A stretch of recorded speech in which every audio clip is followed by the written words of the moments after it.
Baik, ayah bunda yang dirahmati Allah, kita buka acara pagi hari ini dengan sama-sama melafazkan basmalah. Bismillahirrahmanirrahim. Selanjutnya, tilawatil Quran yang akan disampaikan oleh Ustadz Haji Zikrul Hamdi. Kepada beliau kami persilahkan. Bismillahirrahmanirrahim. وَلَقَدْ آتَيْنَا لُقْمَانَ الْحِكْمَةَ أَنِ اشْكُرْ لِلَّهِ وَمَنْ يَشْكُرْ فَإِنَّمَا يَشْكُرُ لِنَفْسِهِ وَمَنْ كَفَرَ فَإِنَّ اللَّهَ غَنِيٌّ حَمِيدٌ وَإِذْ قَالَ لُقْمَانُ لِابْنِهِ وَهُوَ يَعِظُهُ يَا بُنَيَّ لَا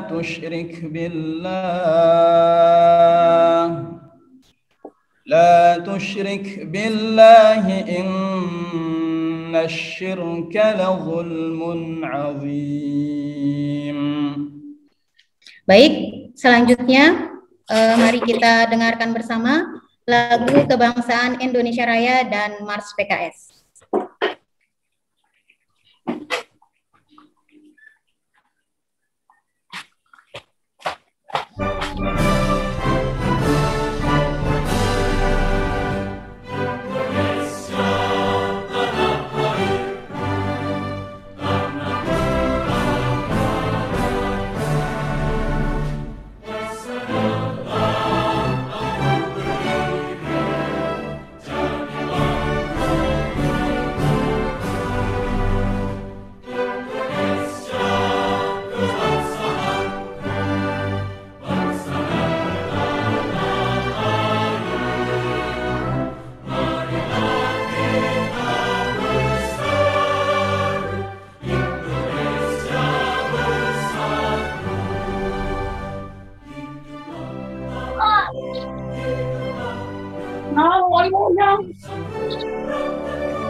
Ya, selanjutnya Mars PKS.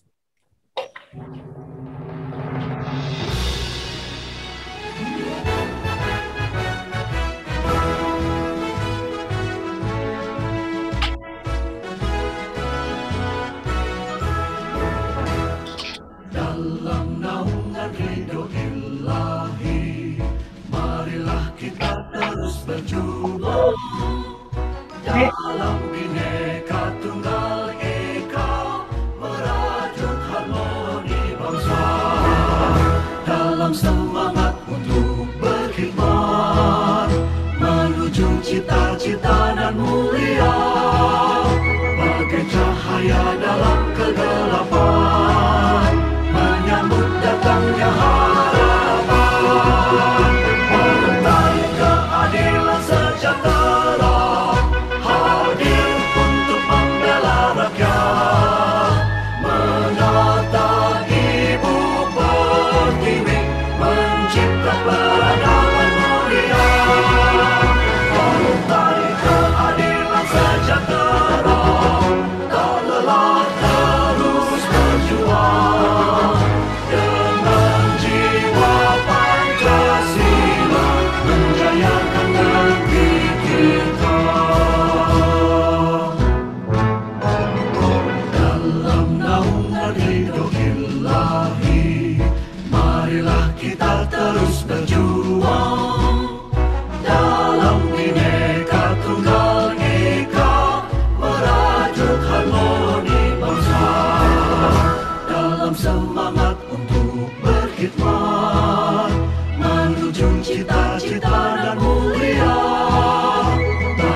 cahaya dalam kegelapan, menyambut datangnya harapan.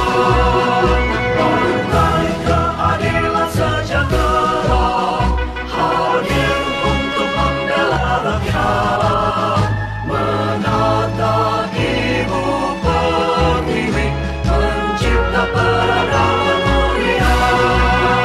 Partai Keadilan Sejahtera telah terus berjuang dengan jiwa Pancasila, menjayakan negeri kita, membangun Indonesia bersama. Partai Keadilan Sejahtera. Baik, acara selanjutnya sambutan dari Ketua DPC PKS Kecamatan Mataram kepada Bapak Rahmat Hidayat SEI, kami persilakan. Assalamualaikum warahmatullahi wabarakatuh. Waalaikumsalam warahmatullahi wabarakatuh. Anak kecil bicara gagap, Waalaikumsalam ngobrol dengan warahmatullahi paman dan bibi. Salam pertama tak terjawab, akan kuulangi sekali lagi. Assalamualaikum Yo. warahmatullahi wabarakatuh. Waalaikumsalam warahmatullahi wabarakatuh. Waalaikumsalam warahmatullahi wabarakatuh. Yang saya hormati Ketua DP PKK NTB, Ibu Hajah Zulkifli Mansyah, mungkin sebentar lagi akan bergabung. Yang saya hormati dan yang saya cintai Ustadz kita, Ustadz Salim Afillah, yang akan bersama-sama pada hari ini sebagai pemateri pada acara kita. Yang saya hormati Ketua BPKK DPC PKS Kecamatan Mataram, Ibu Irani Mazidah. Yang saya hormati panitia pelaksana acara webinar parenting serta seluruh peserta pelatihan peserta webinar parenting pada pagi hari ini. Alhamdulillahirabbil alamin, wassalatu wassalamu ala asrofil anbiya wal mursalin, sayyidina wa maulana Muhammadin wa ala alihi wa ashabihi ajma'in, amma ba'd. Pertama-tama marilah kita panjatkan puja dan puji syukur kita kehadirat Allah Subhanahu wa taala yang telah memberikan kita beribu-ribu kenikmatan, baik nikmat iman, Islam maupun nikmat sehat wal afiat. Salawat beserta salam semoga terlimpahkan kepada Nabi kita Muhammad sallallahu alaihi wasallam yang telah membawa kita dari zaman jahiliyah menuju zaman terang benderang seperti sekarang ini. Peserta yang saya hormati, di pagi yang berbahagia ini saya ingin mengucapkan selamat datang kepada seluruh peserta. Semoga sampai pertama dan akhir nanti bisa mengikuti acara ini dan khidmat. Webinar ini diadakan dengan maksud supaya kita sebagai orang tua memiliki ilmu pengetahuan untuk mendidik anak kita sesuai dengan tuntunan Islam, terutama pada masa COVID seperti sekarang ini. Hari ini saya juga ingin mengucapkan terima kasih yang sebesar-besarnya kepada seluruh panitia yang sudah bekerja keras. Semoga kebaikan dan kerja keras semua panitia dibalas oleh Allah Subhanahu wa taala. Baiklah, mungkin itu saja yang dapat saya sampaikan pada kesempatan kali ini. Mohon maaf jika ada salah-salah dalam perkataan, dan kepada Allah saya mohon ampun. Semoga kegiatan ini sekali lagi bermanfaat bagi kita semua. Amin ya rabbal alamin. Pergi tamasya bersama Bunda, tak lupa singgah ke Gunung Rinjani. Kami mengucapkan sampai jumpa. Terima kasih telah hadir di acara ini. Wassalamualaikum warahmatullahi wabarakatuh. Waalaikumsalam warahmatullahi wabarakatuh. Jazakallah khairan katsiran. Kami sampaikan kepada Pak Rahmat Hidayat, Ketua DPC PKS Kecamatan Mataram. Ibu-ibu semua bisa di-unmute kamera ke speakernya. Baik. Sudah masuk Bu Hajah Niken? Assalamualaikum. Waalaikumsalam warahmatullahi wabarakatuh. Alhamdulillah sudah membersamai kita Ibu Gubernur kita, Ketua Tim Penggerak PKK Provinsi NTB, Ibu Hajah Niken Zulkifli Mansyah. Sehat Ibu? Alhamdulillah. Alhamdulillah, semoga sehat selalu. Terima kasih sudah membersamai kami di tengah-tengah kesibukan Ibu pada pagi hari ini. Alhamdulillah. Ibu silahkan untuk efektivitas waktu, kami persilahkan untuk memberikan keynote speaker-nya, memberikan semangat kepada kita semua. Kepada beliau kami persilahkan. Bismillahirrahmanirrahim. Assalamualaikum warahmatullahi wabarakatuh. Waalaikumsalam warahmatullahi Waalaikumsalam warahmatullahi wabarakatuh. Alhamdulillahirabbil alamin. Nasta'inu ala umuri dunya wa din. Wassallallahu ala sayyidina Muhammad wa ala alihi wa ashabihi ajma'in. Alhamdulillahirabbil alamin.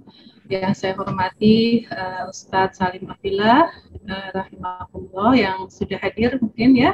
Kemudian dari DPJ PKS Kecamatan Mataram, kemudian dari PPKK PKS Kecamatan Mataram, Bapak Ibu semua yang sudah hadir bersama kami pada pagi hari ini. Alhamdulillahirabbil alamin. Marilah kita senantiasa memanjatkan puji syukur kehadirat Allah Subhanahu wa taala. Alhamdulillah hari ini kita yang hadir di Zoom ini insya Allah berada dalam keadaan sehat walafiat. Nikmat Islam, nikmat iman, dan alhamdulillah nikmat sehat masih bisa kita rasakan bersama-sama. Dan pagi hari ini kita diberikan salah satu tambahan nikmat, yaitu bisa menikmati tambahan ilmu insya Allah yang akan didapatkan dari kegiatan webinar pagi hari ini. Salawat dan salam marilah juga kita sampaikan kepada junjungan cinta kita ya Rasulullah Sallallahu Alaihi Wasallam. Semoga juga kita termasuk hamba Allah yang masih setia menepati ajaran beliau dan bahkan meneruskan estafet amanah beliau untuk menyampaikan risalah Islam ini ke seluruh penduduk dunia.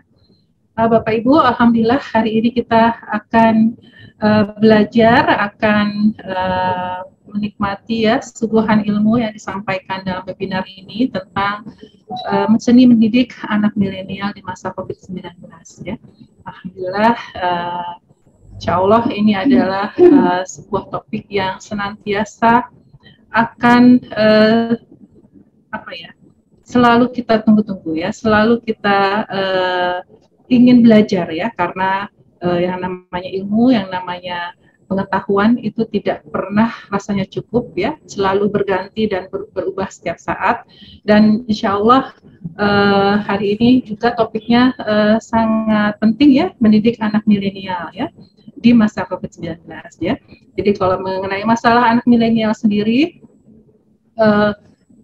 kita sebagai orang tua tidak pernah kita belajar secara khusus ya, tidak ada sekolah yang mengajari bagaimana cara menjadi orang tua. Padahal menjadi orang tua adalah suatu pekerjaan yang sangat berat, di mana kita harus mempersiapkan sebuah generasi menjadi khalifatullah fil ard, meneruskan risalah para nabi ya, dan menegakkan ya keadilan dan kesejahteraan di muka bumi. Ini sebuah tugas yang sangat berat sebenarnya. Namun alhamdulillah kita juga alhamdulillah ada di sini insya Allah menjadi orang-orang yang senantiasa mau belajar, dan tentu saja semakin relevan karena saat ini tentu saja perubahan-perubahan terus terjadi ya. Contohnya saya adalah seorang yang termasuk dalam generasi X ya. Saya punya anak generasi milenial dan generasi Z ya.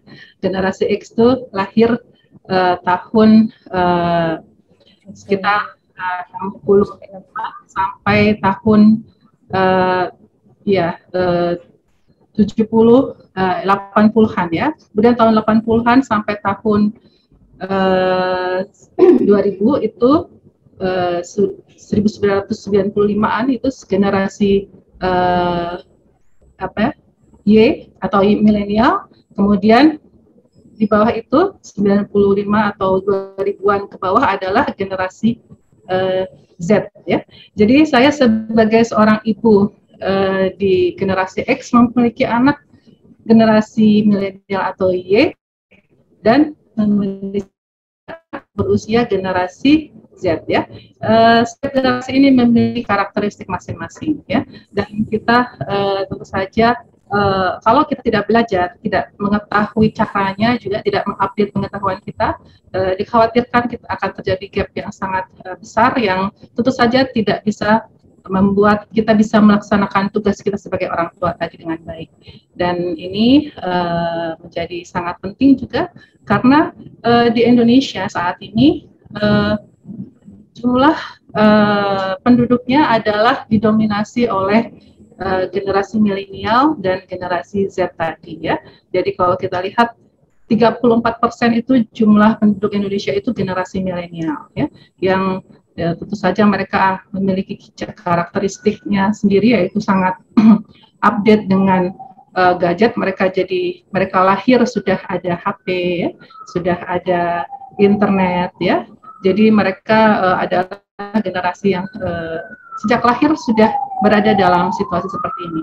Ini bisa menjadi peluang sekaligus tantangan karena kalau kita tidak pintar-pintar mengarahkan anak kita, tidak bisa mendidik mereka dengan baik, maka dikhawatirkan ya generasi ini akan hanya menjadi generasi yang menjadi penikmat saja, generasi yang menjadi objek saja, bukan menjadi subjeknya, gitu ya.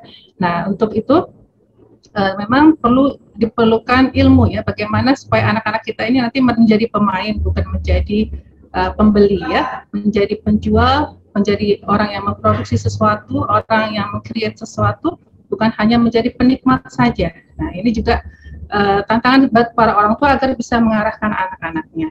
Dan di Nusa Tenggara Barat ya, kita di NTB ini sektor pertanian masih menjadi salah satu pilar utama dari perekonomian di Nusa Tenggara Barat. Saat ini kita lihat ya, karena generasi mudanya masih sangat sedikit yang berminat untuk terjun di bidang pertanian. Padahal ini masih sangat besar potensinya ya. Kalau kita ke daerah pertanian, kebanyakan para petani itu usianya 45 tahun ya.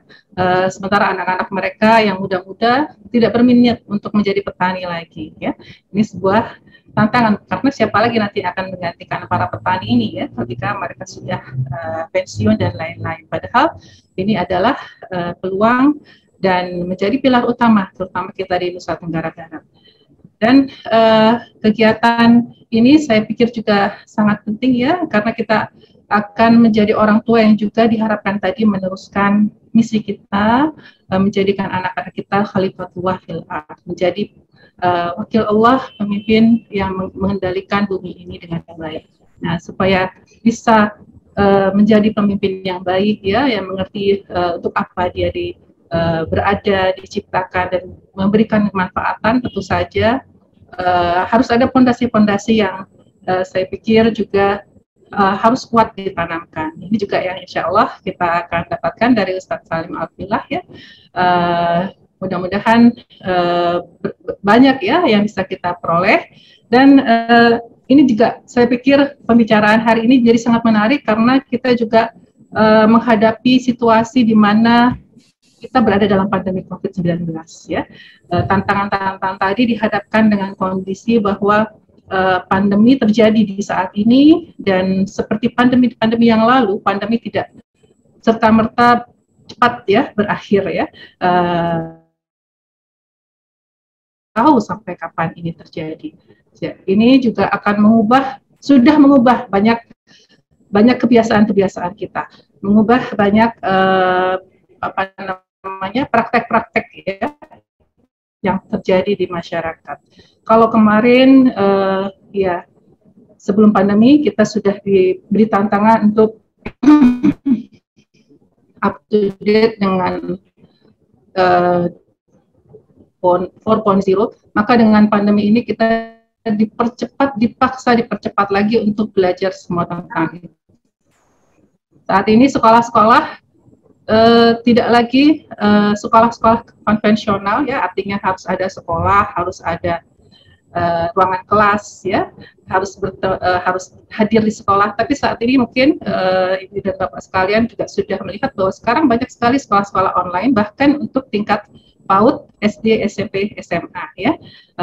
Dan itu juga saat ini juga sudah memiliki siswa yang luar biasa banyak dan menjadi salah satu solusi di masa pandemi. Jadi sekarang orang tidak perlu lagi membayar uang gedung, tidak perlu lagi membayar uang buku ya, tapi yang diperlukan adalah SPP saja karena sekolahnya melalui internet. Ini juga sudah terjadi pada level PAUD, pada level TK, SD, SMP, SMA, perguruan tinggi tentu saja.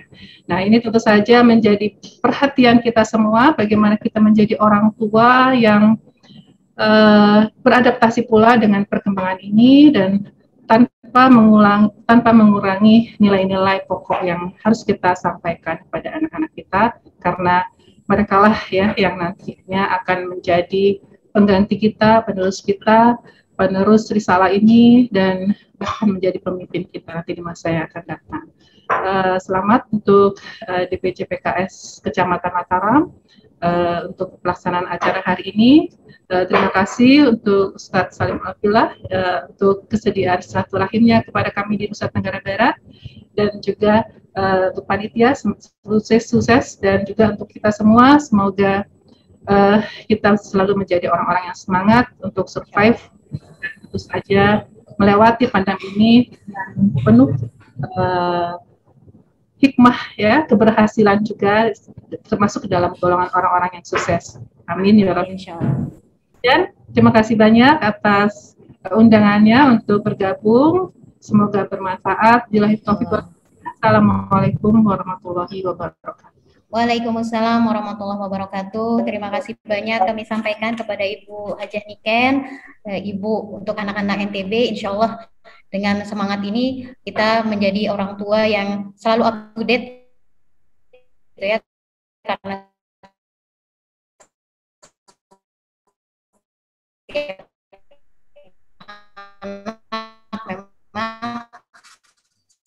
tiap zaman itu beda tantangan kita untuk aktivitasnya Ibu. Alhamdulillah. Baik, acara selanjutnya adalah doa yang akan dipimpin oleh Ustadz Zamroni ST. Kepada beliau kami persilahkan. Bismillahirrahmanirrahim. Assalamualaikum warahmatullahi wabarakatuh. Waalaikumsalam warahmatullahi wabarakatuh. Marilah kita berdoa semoga acara kita pada pagi hari sampai dengan selesai nanti berjalan lancar sesuai dengan yang diharapkan, dan kita dapat mendapatkan ilmu dari kegiatan ini, dan semoga kita bisa menerapkannya. Dan tentu yang lebih penting lagi agar kemudian Allah segera mengangkat musibah pandemi COVID ini dari negeri kita khususnya dan dari seluruh dunia, agar kita bisa beraktivitas seperti sedia kala. A'udzubillahi minasyaitonirrajim. Bismillahirrahmanirrahim. Alhamdulillahirabbil alamin. Hamdan hamidin, hamdan syakirin, hamdan mustaghfirin, hamdan yuwafi ni'amahu wa yukafi'u mazidah. Ya Rabbana lakal hamdu kama yanbaghi li jalali wajhikal karim wa azimi sultanik. Allahumma salli ala Muhammadin wa ala alihi wa sahbihi ajma'in. Allahumma arinal haqqa haqqan wa arinal batila batilan warzuqna ijtinaba. Allahumma inna nas'aluka al-huda wal afafa wal ghina. Allahumma a'inna ala zikrika wa syukrika wa husni ibadatik.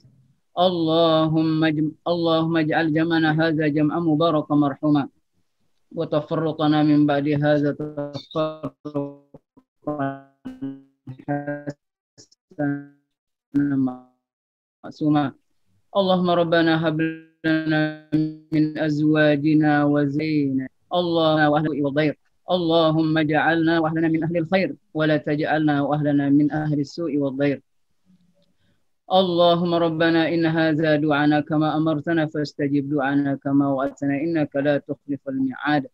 Allahumma la sahla illa ma ja'altahu sahla wa anta taj'alul hazna idza syi'ta sahla. Allahumma rabbana atina fid dunya hasanah wa fil akhirati hasanatan wa qina 'adzaban nar. بفضلك يا ستر يا جبر يا قهر وأدخلنا الجنة كلنا مع الأبرار يا عزيز يا غفار. وصلى الله على سيدنا محمد والحمد لله رب العالمين. السلام عليكم ورحمة الله وبركاته. Waalaikumsalam warahmatullahi wabarakatuh. Alhamdulillah. Jazakallah khairan kasir. Kami sampaikan kepada Ustadz Zamroni yang sudah memimpin kita untuk berdoa. Semoga doa-doa kita diijabah dan kegiatan kita pada pagi hari ini insya Allah dirahmati Allah, diberkahi Allah, dan bermanfaat untuk kita semua. Baik, selanjutnya Ustadz Salim sudah bergabung dengan kita. Sudah bergabungkah?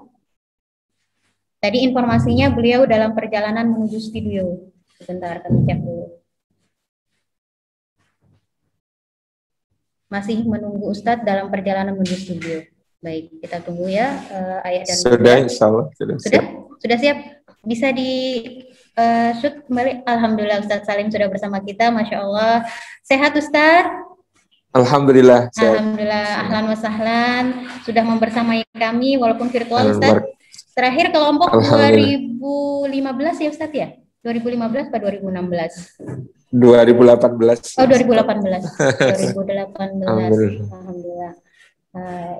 Kemudian masih bersama kami Ustadz Ibu Hajah Niken Zulkifli Imansyah, Ibu Gubernur kita, ibu dari anak-anak NTB membersamai kita juga pada pagi hari ini Ustadz sebagai informasi. Alhamdulillah. Kita sudah di jam 9:21. Baik Ustadz, untuk efektivitas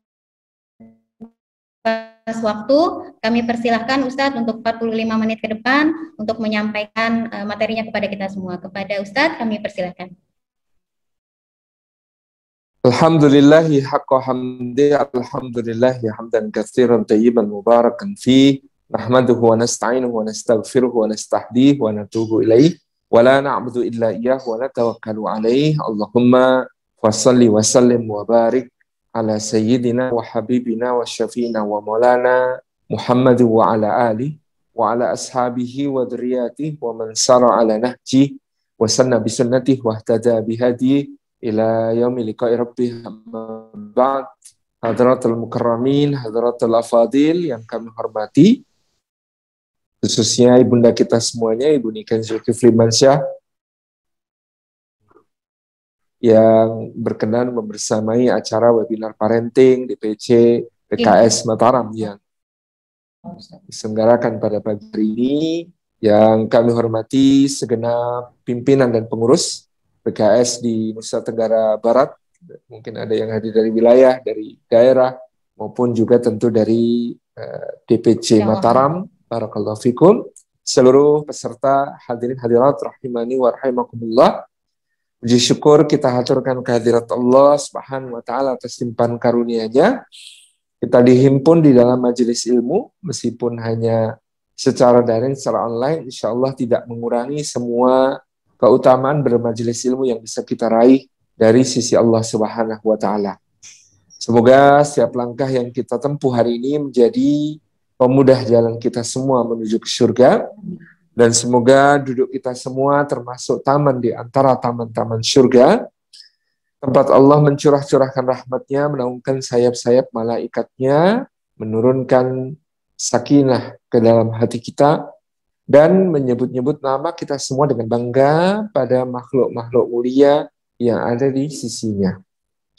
Hadirin dan hadirat yang dimuliakan oleh Allah Subhanahu wa taala, menyongsong zaman yang berubah sangat cepat di masa kita sekarang ini yang disebut sebagai era yang disruptif. Begitu banyak hal yang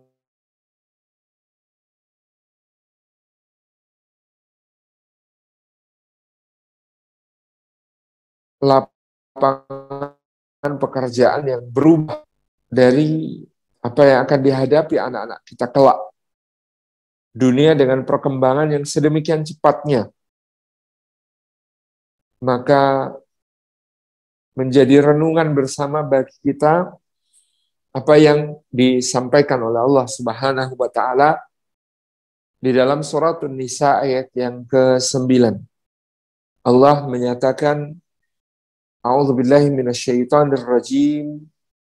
Wal yakhshal ladzina law taraku min khalfihim dzurriyyatan dhi'afan khafu 'alaihim falyattaqullaha wal yaqulu qawlan sadida. Wal yakhsha, maka hendaklah khawatir, takut siapa alladzina, orang-orang yang law taraku, seandainya mereka meninggalkan, min khalfihim, orang-orang di belakang mereka, dzurriyyatan, anak keturunan, dhi'afan, dalam keadaan lemah-lemah, Khafu yang mereka senantiasa khawatir, gelisah, gundah, galau tentang mereka. Falyattaqullah, maka hendaklah mereka bertakwa kepada Allah. Waliyaqulu qawlan sadida, dan hendaklah mereka mengucapkan perkataan yang lurus. Di dalam ayat ini Allah Subhanahu wa taala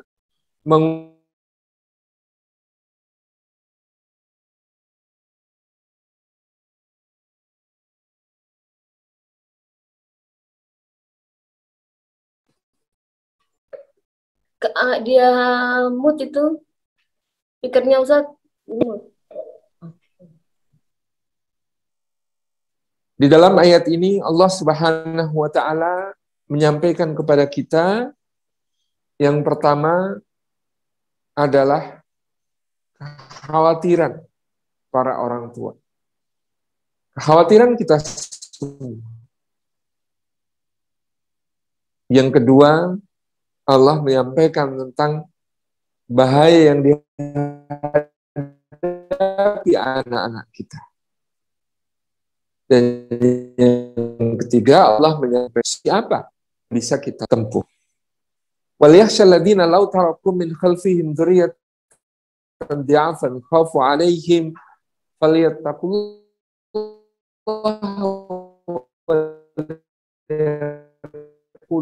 Orang yang meninggalkan generasi di belakang mereka yang senantiasa mereka khawatirkan keadaannya, maka hendaklah mereka bertakwa kepada Allah dan hendaklah mereka mengucapkan perkataan yang lurus. Sebuah hal yang wajar, sebuah hal yang manusiawi. Orang tua yang mengkhawatirkan anak-anak keturunannya kelak. Dan ayat ini, Surat An-Nisa ayat yang ke-9. Diletakkan oleh Allah di dalam rangkaian ayat-ayat yang berbicara tentang pembagian waris. Diletakkan oleh Allah Subhanahu wa taala di antara ayat-ayat yang bicara tentang bagaimana menghitung harta tinggalan untuk nantinya diperoleh oleh anak dan keturunannya. Seakan-akan Allah hendak mengatakan, memberi pesan yang sangat penting, berapa banyak pun harta yang kita tinggalkan, yang kita wariskan tidak akan pernah cukup. Karena harta tidaklah membuat kuat, tidaklah membuat kokoh, tidaklah menghapus kekhawatiran-kekhawatiran yang hinggap di hati kita tentang anak-anak kita. Tetapi Allah Subhanahu wa taala menyatakan jalan keluar dari persoalan bahaya yang akan dihadapi anak-anak kita menjadi generasi yang rapuh, generasi yang lemah, sekaligus untuk membuat kita tenang, tentram hati kita meninggalkan mereka adalah dengan takwa kepada Allah dan dengan mengucapkan perkataan yang lurus, perkataan yang lempang. Inilah kunci di antara kunci-kunci bagaimana mendidik anak kita menghadapi zaman mereka yang akan sangat berbeda dengan zaman kita. Mereka akan menghadapi perubahan-perubahan yang jauh lebih cepat. Mereka akan menghadapi dinamika-dinamika yang lebih intens. Mereka akan menghadapi dunia yang tidak seperti dunia yang kita lihat hari ini. Maka kata Allah, falyattaqullaha. Bekal terbaik yang kita berikan kepada mereka, kepada anak-anak kita adalah justru pertama-tama adalah ketakwaan kita sendiri sebagai hamba Allah, sebagai orang tua dari anak-anak kita. Waliyaqulu qawlan sadida, dan yang akan membentuk mereka menjadi generasi yang kokoh, yang kuat, yang mampu mengemban amanah-amanah dan tugas-tugas besar di masa yang akan datang adalah ketika kita mengajarkan kepada mereka qawlan sadida, ucapan yang konsekuen, ucapan yang konsisten, ucapan yang akan membentuk satu sikap positif di dalam diri anak kita menghadapi kehidupan. Hadirin hadirat, ayah bunda yang dirahmati oleh Allah Subhanahu wa taala, di sini kita mendapati kunci pertamanya adalah takwa kepada Allah. Dari semua jalan mendidik anak-anak kita, jalan yang paling mendasar, yang paling baik adalah takwa. Maka marilah kita menjadi orang tua yang bertakwa, yang berharap Allah akan menjaga anak-anak kita kelak dalam ketakwaan. Maka marilah kita memperbaiki diri kita menjadi orang tua yang layak untuk anak-anak kita. Maka marilah kita menjaga ibadah-ibadah kita karena Allah Subhanahu wa ta'ala untuk anak-anak kita ke depan. Maka marilah kita berupaya untuk menjalankan perintah Allah, jauhi larangan. Dan takwa ini diwujudkan pertama-tama ayah bunda yang dirahmati Allah karena kita betul-betul merasa tidak mampu akan betapa besarnya amanah yang Allah Subhanahu wa taala embankan ke pundak kita terkait anak-anak kita.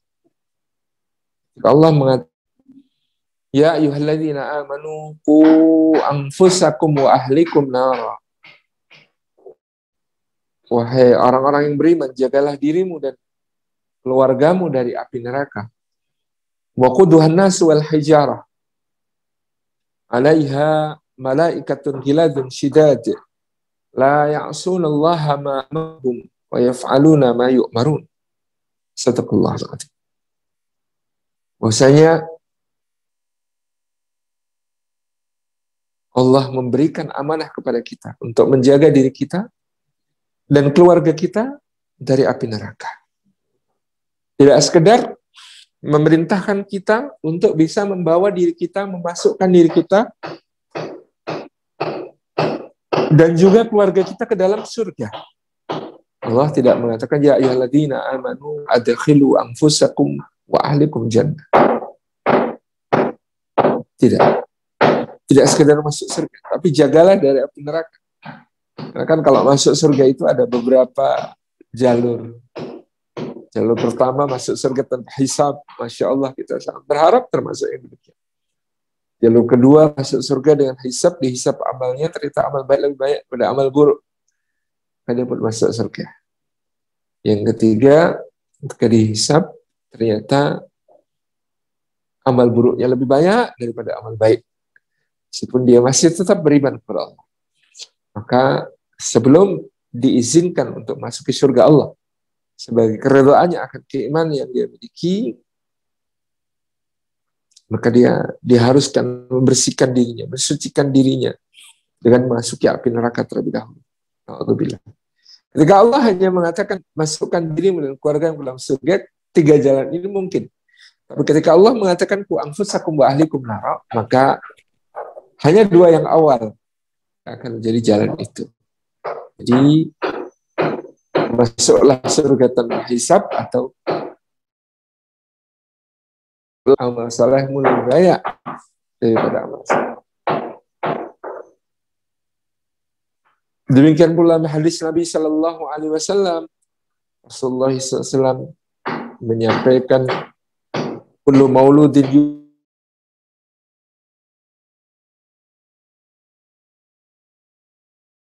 yuladu anihi, setiap bayi yang lahir dia dilahirkan di atas fitrah, maka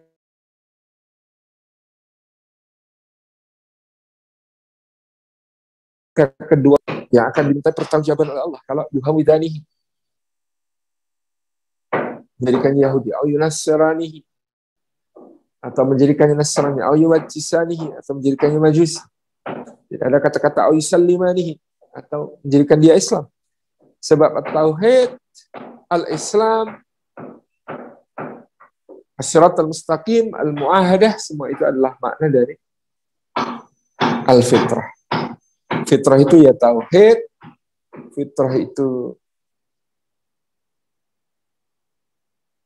ya al-Islam, fitrah itu ya al-mu'ahadah, perjanjian antara hamba dengan Allah untuk menyembahnya.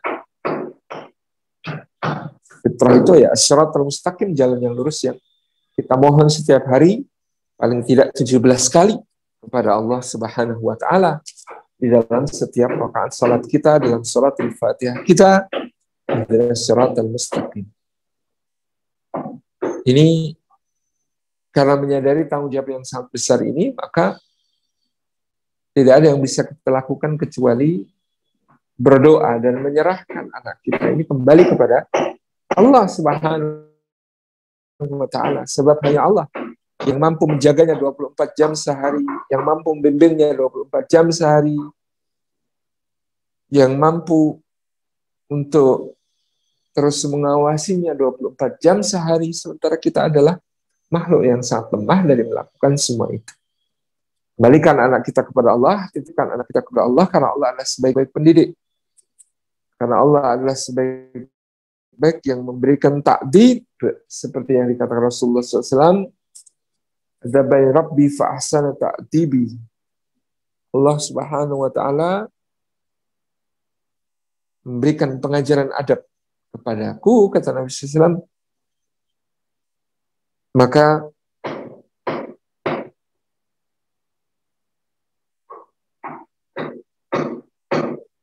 Allah pula yang memberikan bagusnya, indahnya adab itu kepada diriku. Maka Bapak Ibu dan Allah, bagian dari cara kita mendidik anak-anak kita, jangan pernah lelah, jangan pernah lekang, jangan pernah putus untuk mendoakan mereka dengan doa-doa terbaik kita. Kita bisa mendawamkan, merutinkan doa seperti Rabbana hab lana min azwajina wa dzurriyyatina qurrata a'yun waj'alna lil muttaqina imama. Doa Rabb kami, anugerahkanlah untuk kami setiap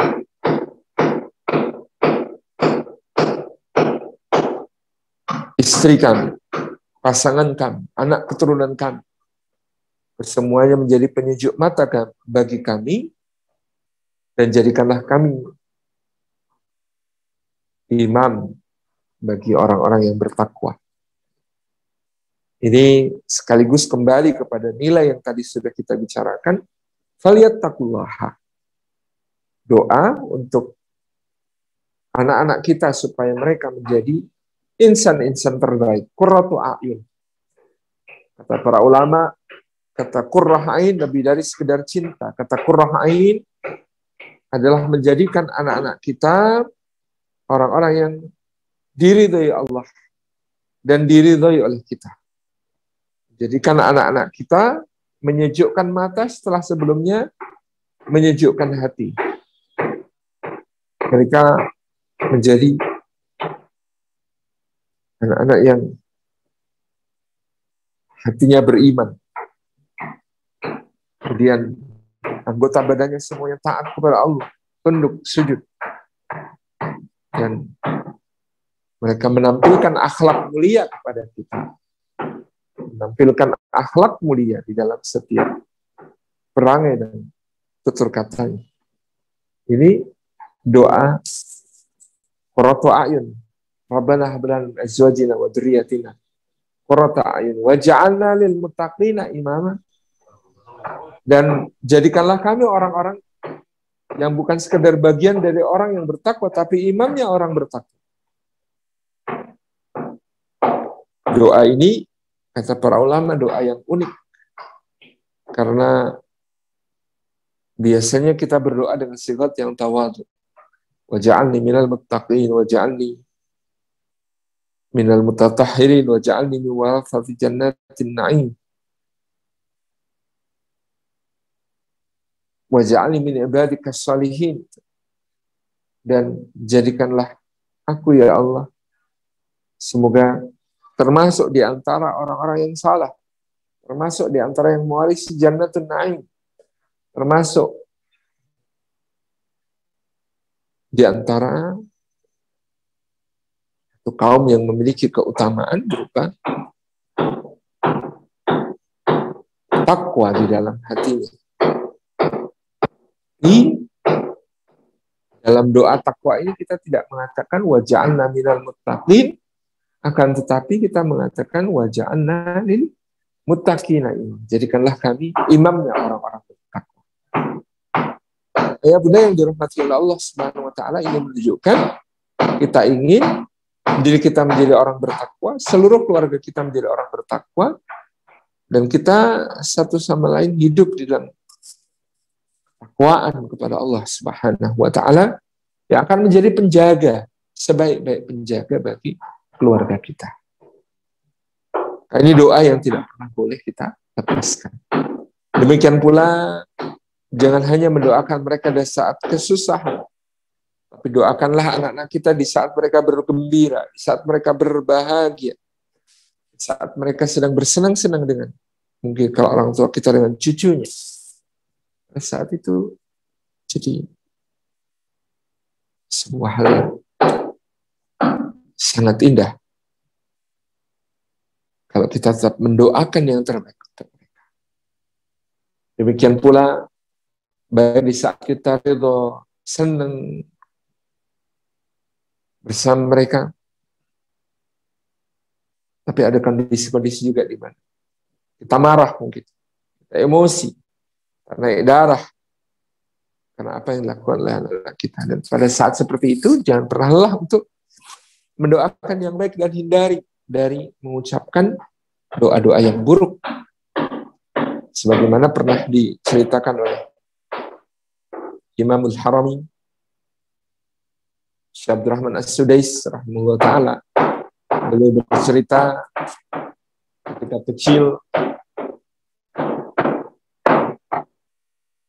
beliau melihat ibunya sedang mengadoni kue-kue dalam jumlah yang banyak untuk dibagikan kepada tetangga-tetangga. Adonan kue itu kemudian dijajarkan di lantai sebelum dipanggang, sebelum dimasak. Maka sang anak mengambil ember diisinya dengan pasir, lalu dia pun masuk ke dalam rumah, dia tuang sedikit demi sedikit pasir-pasir itu ke dalam adonan-adonan kue yang dibuat ibunya untuk dibagi-bagi kepada tetangga. Qadarallahu wasyafa'al, ketika keluar melihat adonan-adonannya sudah bercampur pasir, Ibunda Sudais itu mengatakan, "Ya Allah, semoga engkau kelak menjadi imam haram, menjadi imam Masjidil Haram." Pada saat itu ibunya sedang keadaan yang sangat marah, tetapi dia berhasil menahan kemarahan tersebut, lalu menggantinya dengan doa yang terbaik. Mudah-mudahan engkau menjadi Imamul Haram, jadi imamnya tanah suci, imamnya rumah Allah Subhanahu wa taala, masjid yang mulia, Al-Masjidil Haram. Jadi Ibrahim alaihissalam, maaf, Syekh Sudais ini kemudian kita tahu telah 40 tahun lebih ya menjabat keimaman di Haramain, dan dia sekarang menjadi presiden lembaga Haramain Asy-Syarifain, kota Makkah dan kota Madinah, khususnya Masjidil Haram dan Masjid Nabawi. Ini menunjukkan kekuatan doa yang baik dari seorang ibu, meskipun dalam keadaan sepahit-pahitnya, dalam keadaan seberat-beratnya, sesusah-susahnya. Ekspresikan kemarahan, ekspresikan apa yang kita rasakan dalam hati, asal mungkin dan lain sebagainya, itu dengan justru mendoakan yang terbaik untuk mereka. Itu guys. Yang berikutnya, falyattaqullaha, berarti bagaimana kita semua kemudian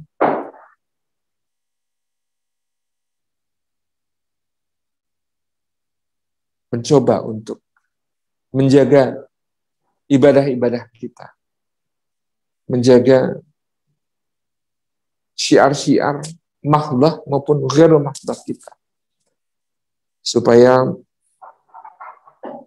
anak-anak kita dijaga oleh Allah, diajari oleh Allah. Allah menjadi guru karena kita berserah kepada Allah, berpasrah kepada Allah, dengan menjaga ibadah-ibadah kita tersebut. Di antaranya bagaimana kemudian kita mungkin membereskan yang fardu-fardu terutama. Lalu setiap usia fardu kita doakan anak kita. Mengupayakan juga bisa menambah yang sunnah-sunnah sejauh kemampuan kita. Kita berikan sebagai amalan diniatkan untuk diri kita, keluarga kita, semua orang-orang yang kita cintai. Supaya nanti kita dihimpunkan oleh Allah Subhanahu wa taala bersama mereka di surga. Doa yang selalu juga terwujudkan dalam bentuk ibadah kepada Allah.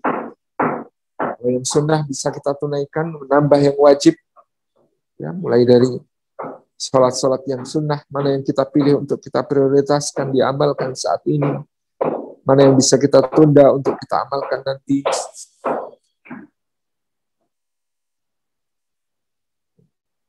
Prioritas-prioritas kemudian kita tata sebagai rutinitas yang bermakna. Kita tata sebagai sebuah kebiasaan yang dawam karena ahabbul a'mali ilallahi adwamuhu wa in qalla. Amal yang paling dicintai oleh Allah Subhanahu wa taala adalah amal yang paling dawam, amal yang paling kontinu, amal yang terus berkesinambungan. Meskipun kecil, meskipun sedikit. Saya punya kawan seorang penjual gorengan, namanya Pak Gopar. Pak Gopar ini puasa Senin Kamis dulu, sekarang menjadi puasa Daud, tidak pernah putus. Demikian pula sholat tahajudnya tidak pernah bolong. Ketika saya bertanya, apa kiatnya bisa melakukan ibadah-ibadah yang berat itu, beliau menceritakan, anak. Kenapa anak? Beliau satu saat ya Khalil Bisri Rembang ke Kerapia dan saya diminta mijitin badannya. Ketika saya mijit badannya, beliau menyilakan saya minum. Tapi saya menjawab, mohon maaf Kiai, saya puasa. Bahagia sekali mendengar saya puasa. Kiai lalu bertanya, nah iya Par, bapakmu dulu juga suka puasa, suka tirakat, suka sholat malam, gitu. Pak Gopar mengatakan, betul Kiai, meskipun tidak terlalu sangat rutin. Bapak ya biasa, kemudian berpuasa sunnah sekali. Bapak biasa, qiyamul lail sekali. Gitu. Kemudian Pak Kiai ini mengatakan satu kalimat yang akan selalu dikenang oleh Pak Gopar.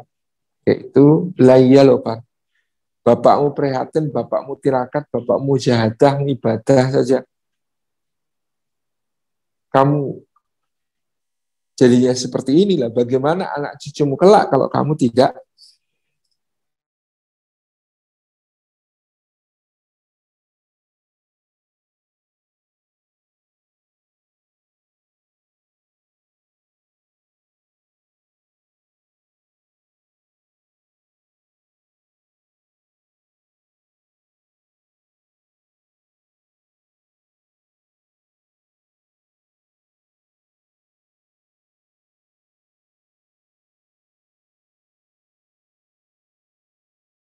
Seperti yang terjadi, bertanya.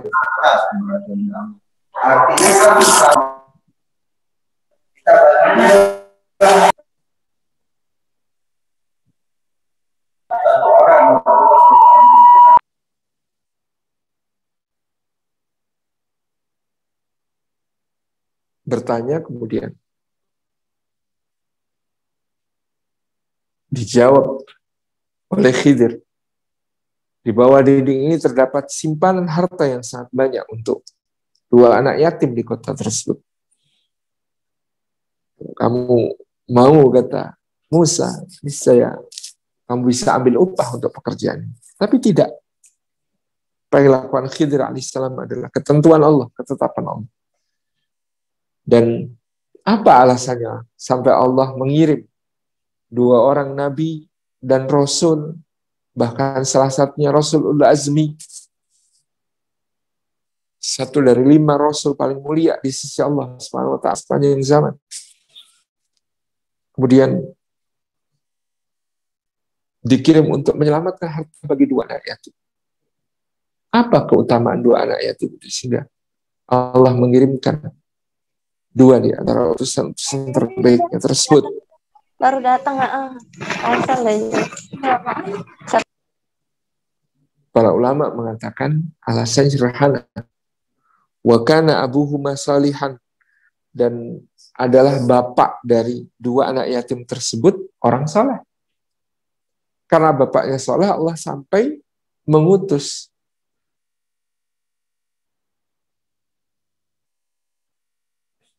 dua rasul, 2 nabi yang paling mulia, paling utama pada zaman itu untuk menyelamatkan harta anak keturunan itu. Karena apa? Karena bapak yang saleh.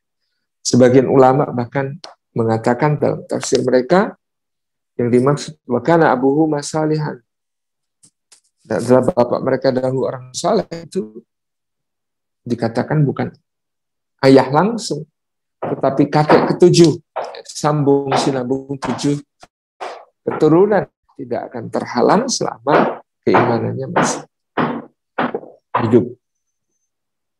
Jadi ini hadirat-hadirat, justru karena kita merasa lemah yang menghadapi perubahan zaman yang luar biasa ini, maka marilah kita menjadi orang-orang yang banyak menjaga anak-anak kita dengan ibadah-ibadah kita, dengan doa-doa kita, dengan tirakat kita, dengan mujahadah kita. Banyak orang yang tidak tahu ilmu parenting, tapi anak-anak mereka menjadi anak-anak yang salih dan membanggakan. Barangkali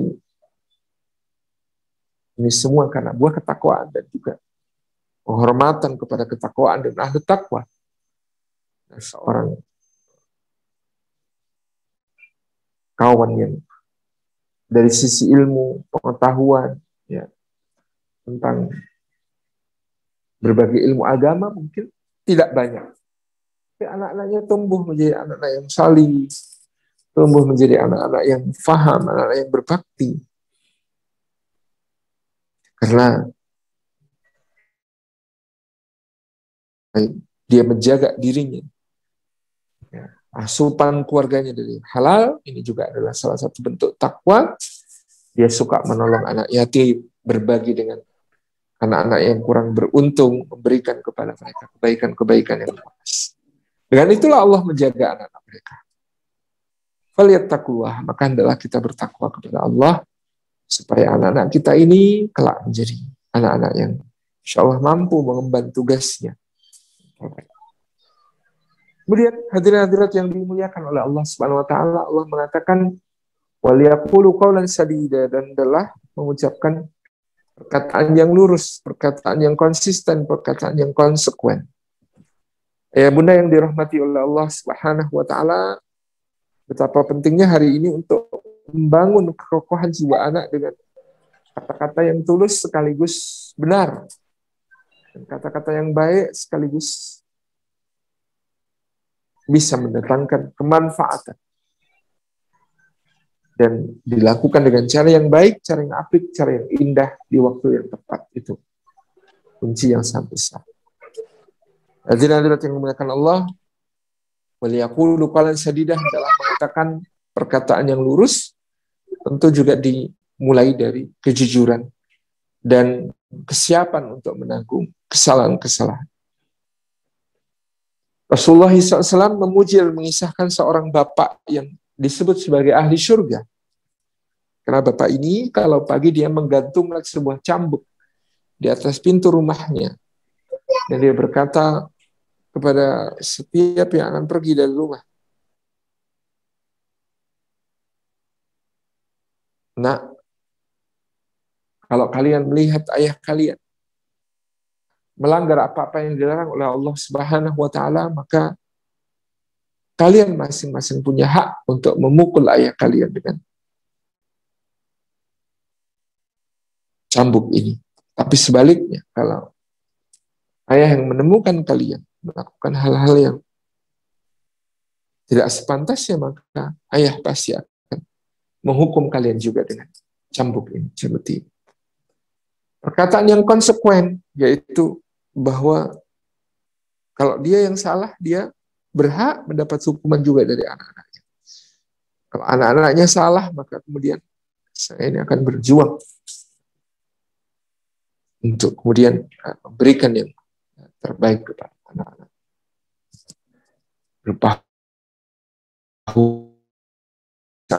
Membuat mereka menjadi lebih baik. Itu konsekuen dan konsisten. Karena inkonsistensi itu membuat kita kesulitan untuk bertindak, membuat kita kesusahan untuk melakukan berbagai hal karena kondisi yang meragukan. Maka waliyaqulu qawlan sadida, ungkapkan perkataan yang lurus, yang lempeng. Waliyaqulu qawlan sadida, hendaklah kita kemudian konsisten, karena anak-anak kita ini sejak matanya berkembang yang lebih cepat daripada indera telinganya, katakanlah begitu, maka dia semakin percaya pada apa yang dilihat dan makin kurang percaya dari apa yang didengar. Yang dia lihat itu adalah standar kebenaran. Nah, itu dia harus kita berikan suri toladan, contoh-contoh yang baik dalam kehidupan rumah kita. Karena ukuran anak tadi sederhana. Apa yang dilakukan oleh ayah dan bundaku adalah baik. Karena ayah dan bundaku orang baik. Dan apa yang tidak dilakukan oleh ayah bundaku pasti tidak baik. Karena mereka adalah orang-orang baik. Maka ketika menyuruh anak, nah baca Quran dong, nah, bagus sih. Maka di situ yang seminggu.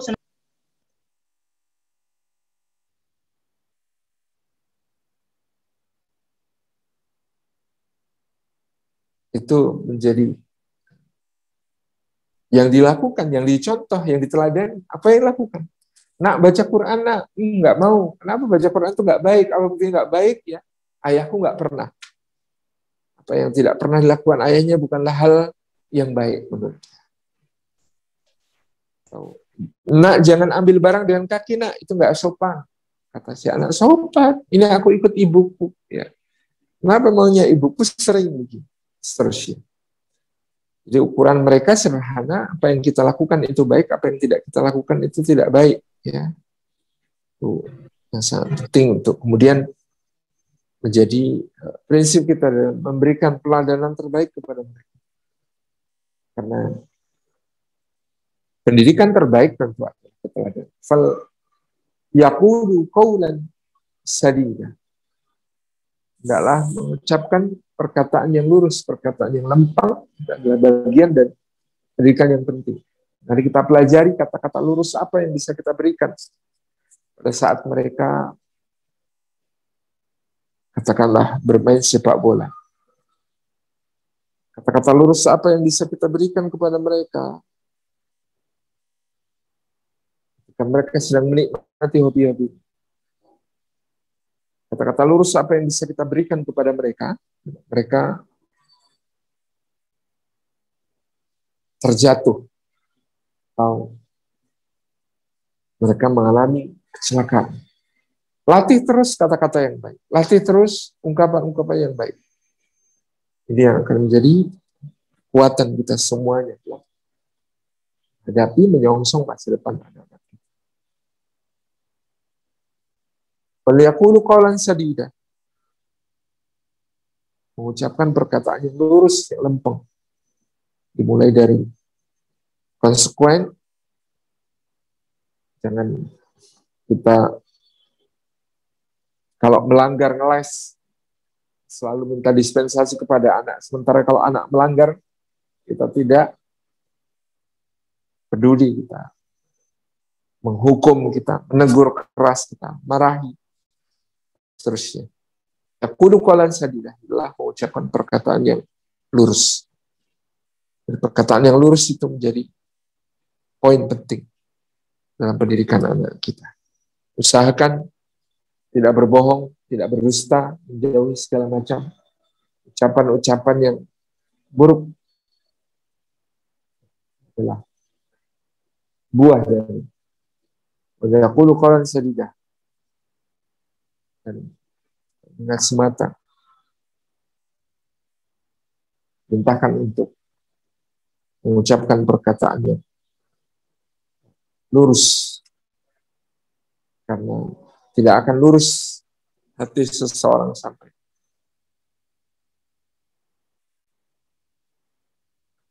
lurus seluruh anggota badan, tidak akan lurus jujur. Sekujur badannya itulah beramal pada Allah, kecuali kalau kita sudah cinta. Akan lurus perbuatan, tidak meluruskan lisan kita, meluruskan apa-apa yang kita ucapkan. Hanya waliyaqulu qawlan sadida adalah mengatakan perkataan yang lurus, perkataan yang lempeng. Belajar perkataan yang lurus, bagaimana ketika anak kita susah makan. Belajar perkataan yang lurus, bagaimana ketika anak kita pulang dari bermain, bajunya kotor, sepatunya rusak, atau lain sebagainya. Bagaimana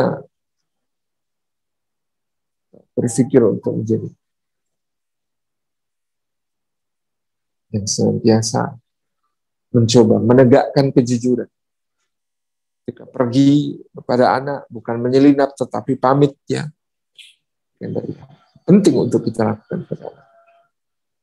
Ini waliyaqulu qawlan sadida adalah mengucapkan perkataan yang lurus. Dan hadirat-hadirat yang dimuliakan oleh Allah Subhanahu wa taala, satu kata kunci lagi kita dapatkan dalam surah Luqman. Allah Subhanahu wa taala mengatakan, wa laqad atayna Luqmanal hikmata an yashkur lillah wa may yashkur fa inna ma yashkuru nafsihi wa man kafara fa inna Allaha ghaniyyun hamid. Dan ternyata di antara anugerah yang paling dahsyat diberikan oleh Allah Subhanahu wa taala, bapak yang baik, dalam hal ini disinggung kisah Luqman, adalah kemampuan untuk bersyukur kepada, mensyukuri apa yang dianugerahkan oleh Allah Subhanahu wa taala kepadanya. Allah memberikan kepadanya hikmah. Dan hikmah itu yang tertinggi adalah anishkurillah, adalah bersyukur kepada Allah. Bersyukur kepada Allah itu sendiri maupun bersyukur tentang anak-anak kita kepada Allah. Mengungkapkannya secara verbal, seperti lakukan Rasulullah kepada Al-Husain dan Al-Hasan radhiyallahu anhu. Wahai Allah, sayangilah dua anak ini. Sungguhnya aku sangat menyayangi mereka. Gitu. Yang dikatakan Nabi SAW, Al-Hasan Al-Husain. Rasulullah mengajarkan bagaimana bersikap kepada anak, begitu akrab, begitu dekat. Mencium anak-anak, memeluk anak-anak, bermain bersama anak-anak sampai melihat keheranan dari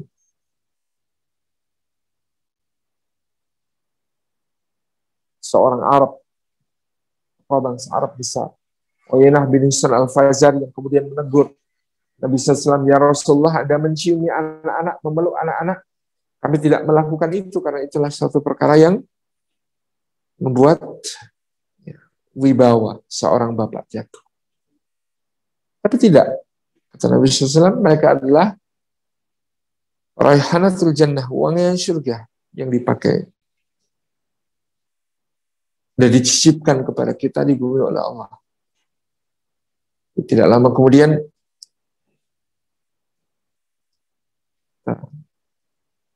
mendapati ya bahwa Rasulullah SAW menyampaikan kepada Yakub kalau Allah mencabut rasa kasih sayang dalam hatimu pada anak-anak itu begitu dekat dengan kita. Kata Nabi SAW, hum rahanatul jannah, wewangiannya surga. Allah SWT sediakan kita. Mohon maaf Ustaz, 5 menit lagi nih. Baik. Nah, rasa syukur ini juga kita ungkapkan dengan mengapresiasi apa yang mereka lakukan dalam hal-hal yang positif, dalam hal-hal yang baik. Kadang-kadang kurang apresiatif, tetapi kita peka terhadap kesalahan-kesalahan yang dilakukan oleh anak. Ada anak sehabis makan, dia membawa piringnya sampai akhirnya terjatuh dan pecah, maka yang dikomentari orang tua pertama ternyata adalah pecahnya piring, yang itu dia tidak sengaja. Tapi dia tidak memberikan apresiasi betapa anak itu punya inisiatif, tanggung jawab untuk membawa piring yang sudah dipakainya ke tempat cuci piring. Itu yang tidak diapresiasi oleh orang tua kadang-kadang. Piring itu pecah, perang. Tuh kan mama bilang juga apa? Malah pecah kan? Yang membuat dia akan tidak lagi suka melakukan hal yang baik seperti membawa piring ke tempat cuci piringnya, apalagi mencucinya. Tapi akan menjadi lebih berkesan kalau bunda misalnya mengatakan, Masya Allah, anak bunda pinter.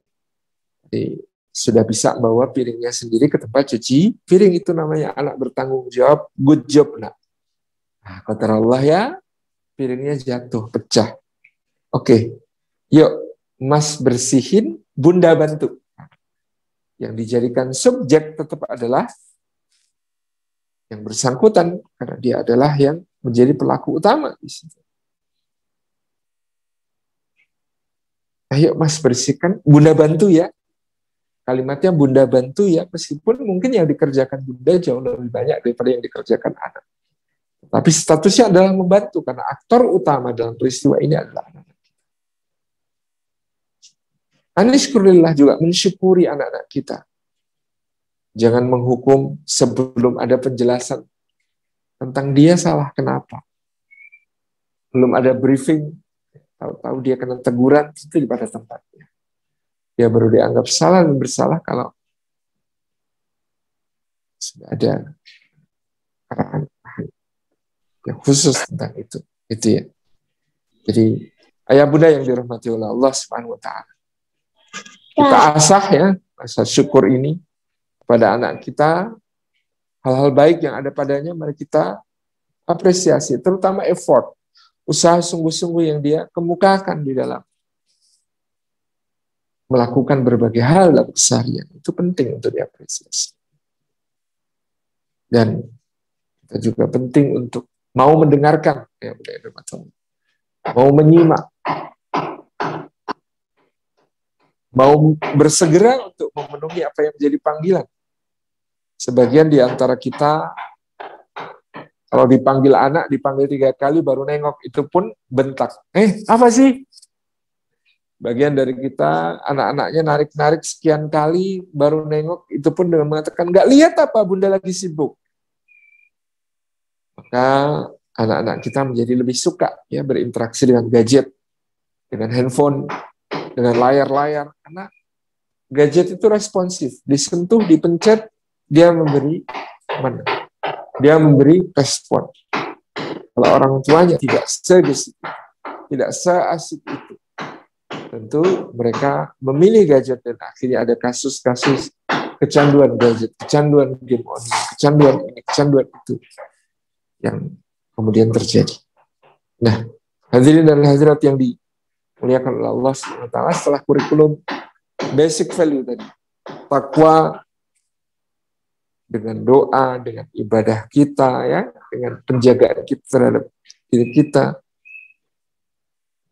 Kemudian qaulus sadid, ucapan yang lurus, ya, dengan ujian yang tulus, dengan mengatakan yang seadanya tapi mengokohkan. Yang kita konsisten dan konsekuen.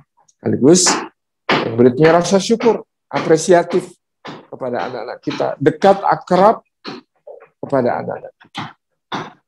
Maka dengan itulah anak-anak kita nanti akan siap untuk diberikan pendidikan seperti apa yang diberikan Luqman kepada anak-anaknya, yaitu yang pertama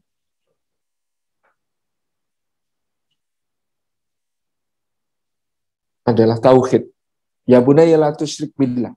Inna syirka la dzulmun adzim. Menanamkan tauhid kepada anak-anak kita dengan mengenalkan mereka sebagai Rabb, sebagai yang menyembah kita, sebagai yang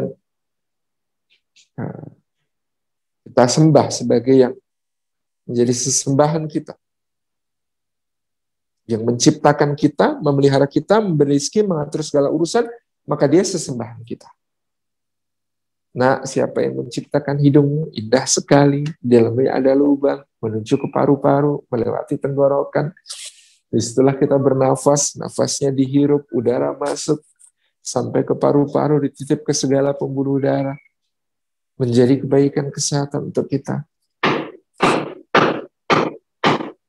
Maka tidak layak kita menyembah kecuali kepada Allah yang telah memberi kita hidung dan pernafasan. Allah yang telah memberikan kita mata, dan mata itu seluruh dunia tanpa. Lalu ini semuanya kita hubungkan dengan tauhid. Ya bunayya la tusyrik. Tidak pantas bersyukur, ya. Tidak pantas untuk berbuat syirik kepada Allah Subhanahu wa taala, karena dialah yang mencipta, memelihara, beri rezeki, mengatur segala urusan. Kurikulum yang kedua, muraqabatullah. Ya bunayya innaha in takum mithqala habatin min khardalin fitakum fis samawati aw fil ardi ya'ti billahi innallaha latifun khabir. Harus selalu mengajarkan kepada anak kita bahwa bukan kita yang harus ditakuti, tapi Allah. Bukan kita yang bisa mengawasi dia 24 jam, tapi Allah bisa. Bukan kita yang akan memberikan penghargaan, apresiasi, dan hadiah-hadiah terbaik, tetapi Allah yang akan memberikannya kepada kita.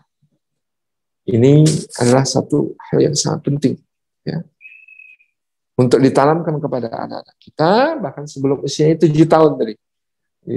Tauhid dan muraqabatullah ini kurikulum yang seutama-utama kurikulum. Kita untuk merasakan pengawasannya Allah, merasakan bahwa Allah senantiasa melihat, mendengar, Allah senantiasa mencatat seluruh amal perbuatan itu, dan bukan kita. Kalau dia hafal juz 30, bukan hadiah sepeda dari kita itu yang lebih berharga, tapi yang akan kelak diberikan oleh Allah SWT. Ini kurikulum kedua. Kurikulum ketiga, ibadah. Ya bunayya aqimis salata wa'mur bil ma'ruf wa nahy 'anil munkari wasbir 'ala ma asabak inna dzalika min azmil umur. Perintahkan untuk beribadah dan segala konsekuensinya. Muru auladakum bis salati wa hum abna'u sab'i sinin. Perintahkan anakmu untuk mengerjakan salat ketika mereka berusia 7 tahun. Sebelum 7 tahun berarti ada tauhid dan muraqabatullah yang dominan. Lalu ibadah. Lalu perintah akhlak, wala tusair khaddaka linasi wala tamshi fil ardi maraha. Innallaha la yuhibbu kulla mukhtalin fakhur. Dan terakhir adalah adab, etika dan etiket, bagaimana kemudian berada di tengah masyarakat dengan berbagai tata nilai yang harus kita indahkan. Ini lengkap semuanya, kemudian menjadi poin mendidik anak kita di era milenial. Dengan basic value takwa, ucapan yang lurus, dan juga syukur, dan dengan kurikulum yang 5 dari tauhid, muraqabatullah, ibadah, kemudian akidah, dan yang paling akhir ada adab, etika dan etiket yang berbeda. Jazakumullah khairan. Saya kira itu yang dapat disampaikan. Mudah-mudahan bermanfaat. Wassalamualaikum warahmatullahi wabarakatuh. Waalaikumsalam warahmatullahi wabarakatuh. Alhamdulillah, jazakallah khairan katsiran kami sampaikan kepada Ustadz atas yang disampaikan pada pagi hari ini. Baik, untuk mempertajam materi kita pada pagi hari ini, silakan yang ingin bertanya langsung raise hand. Tadi yang sudah mengacungkan tangan yaitu Bu Rahmayati dan yang saya catat Ibu Ernalia Susanti. Silakan mungkin dari Bu Rahmayanti dulu yang sudah dari tadi raise hand, langsung disampaikan pertanyaannya kepada Ustadz. Kami persilahkan. Baik,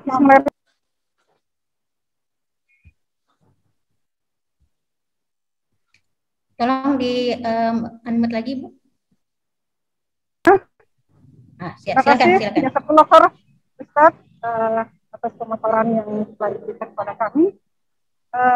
Yang ingin saya tanyakan di sini terkait dengan ibadah anak-anak yang harus kita tetap ingatkan.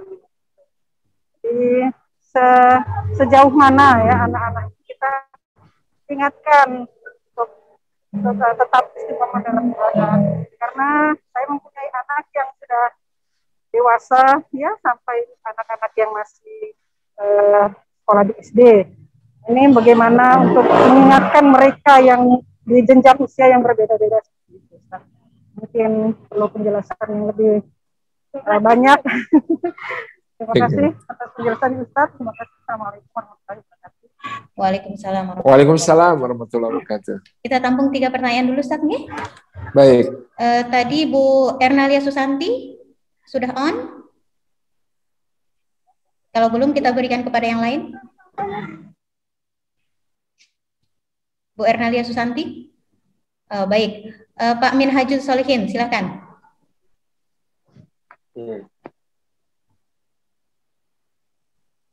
Bismillahirrahmanirrahim. Kedengaran? Siap, Ustaz. Kedengaran. Bismillahirrahmanirrahim. Assalamualaikum warahmatullahi wabarakatuh. Waalaikumsalam. Terima kasih sudah bergabung di grup yang sangat mulia ini. Saya mau bertanya, Ustadz, terkait tentang pembentukan karakter untuk anak-anak ya. Halo? Iya, lanjutkan. Bagaimana cara kita membentuk karakter anak-anak di lingkungan yang kurang baik? Begitu. Kan karakter anak-anak itu kan dibentuk atas dasar lingkungan yang baik, yang mendukung. Nah, bagaimana kalau lingkungannya itu kurang baik? Apakah anak-anak bisa terbentuk nggak karakternya? Mungkin itu saja. Baik, terima kasih Pak Solihin. Selanjutnya ada Bu Tiara tadi yang sudah raise hand, silakan. Halo Bu Tiara. Baik, kita lanjutkan ke Pak Azhar Ashadi, silakan Bapak.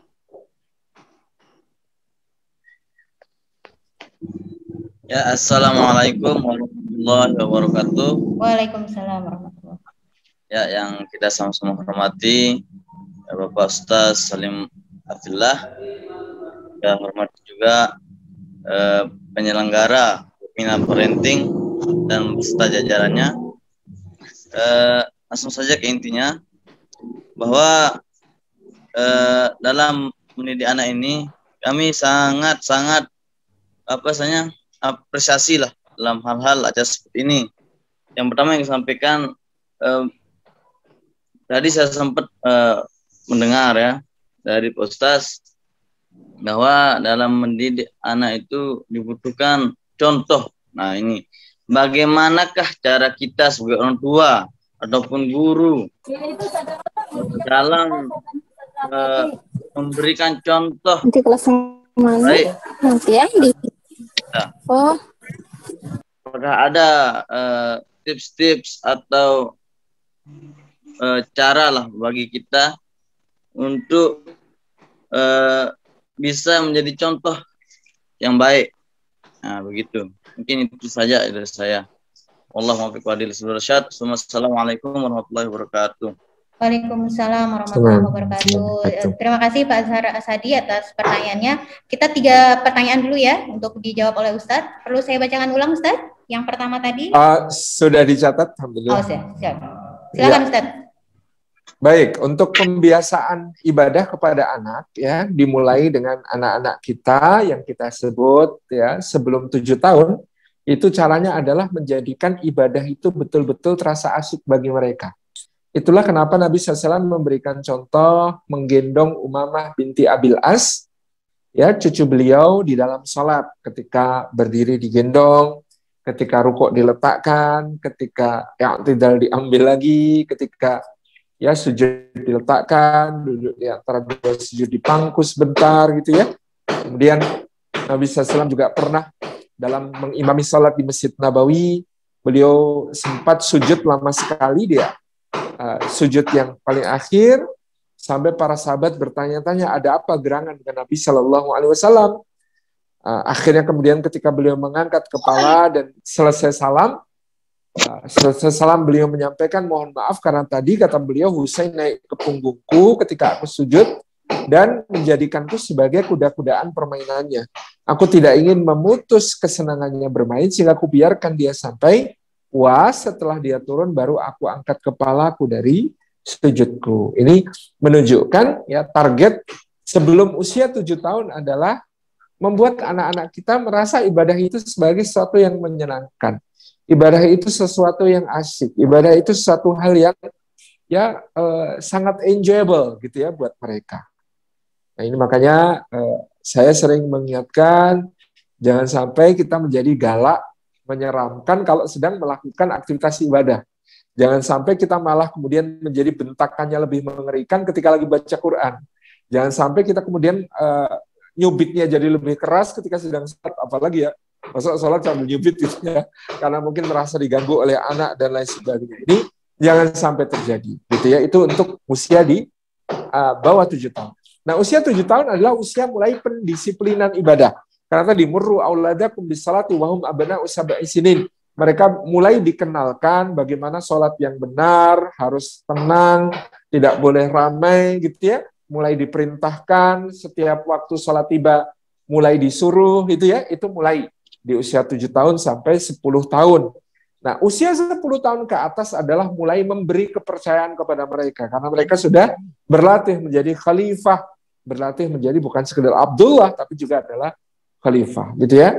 Mulai diberikan kepercayaan, mulai diberikan ruang tanggung jawab tentang kamarnya sendiri, tentang jadwal-jadwal hariannya sendiri, tentang keuangan bulanannya sendiri, misalnya gitu ya.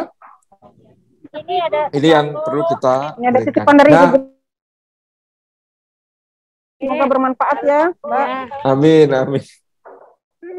Dan yang kita lakukan,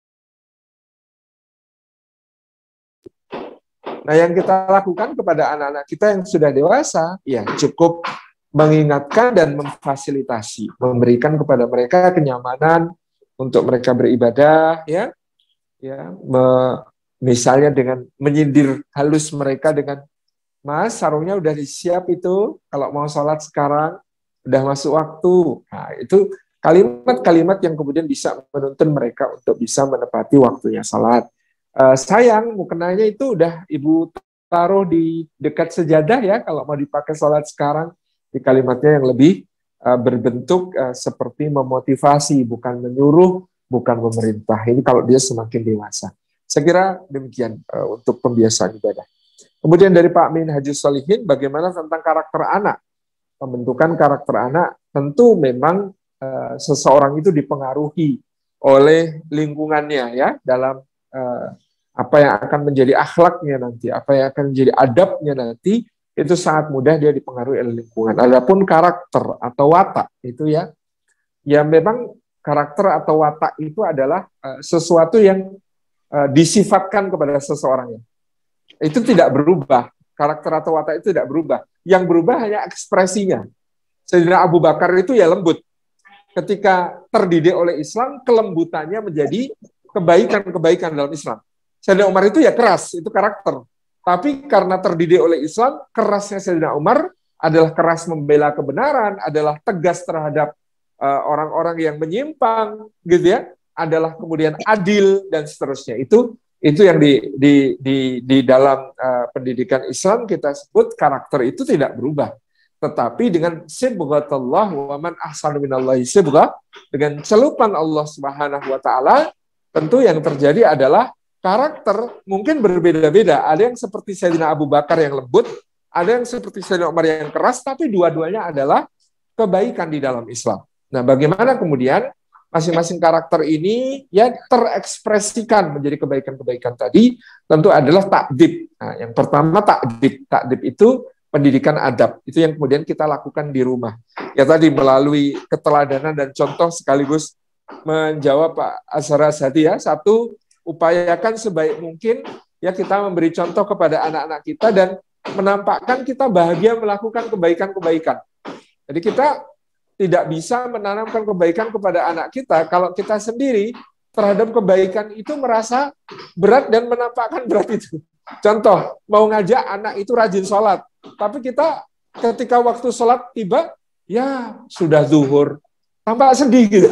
Padahal sudah zuhur. Nah, kita akan kemudian bisa membuat anak-anak kita senang sholat kalau kita kemudian, Masya Allah, sudah zuhur, ini waktunya kita ketemu sama Allah, ngobrol sama Allah, berbincang sama Allah, senang gitu ya. Nah, itu anak-anak kita tentu juga akan menjadi senang sholat gitu ya. Kita menampakkan senang, bahagia ketika melakukan kebaikan. Kita ketika membantu orang, kita tunjukkan kepada anak-anak kita betapa membahagiakannya membantu orang. Itu anak kita akan merekam, oh membantu orang itu menyenangkan ya. Kita ketika menyapu sambil bernasyid, nyapu rumah gitu ya, memberikan keteladanan kepada mereka, nyapu rumah sambil bernasyid, oh anak-anak akan melihat, oh nyapu itu menyenangkan, buktinya abahku nyapu sambil bernasyid. Tapi kalau nyapunya sambil cemberut, uring-uringan, marah-marah gitu ya, pasti anak-anak berpikir, wah nyapu itu nggak enak, wah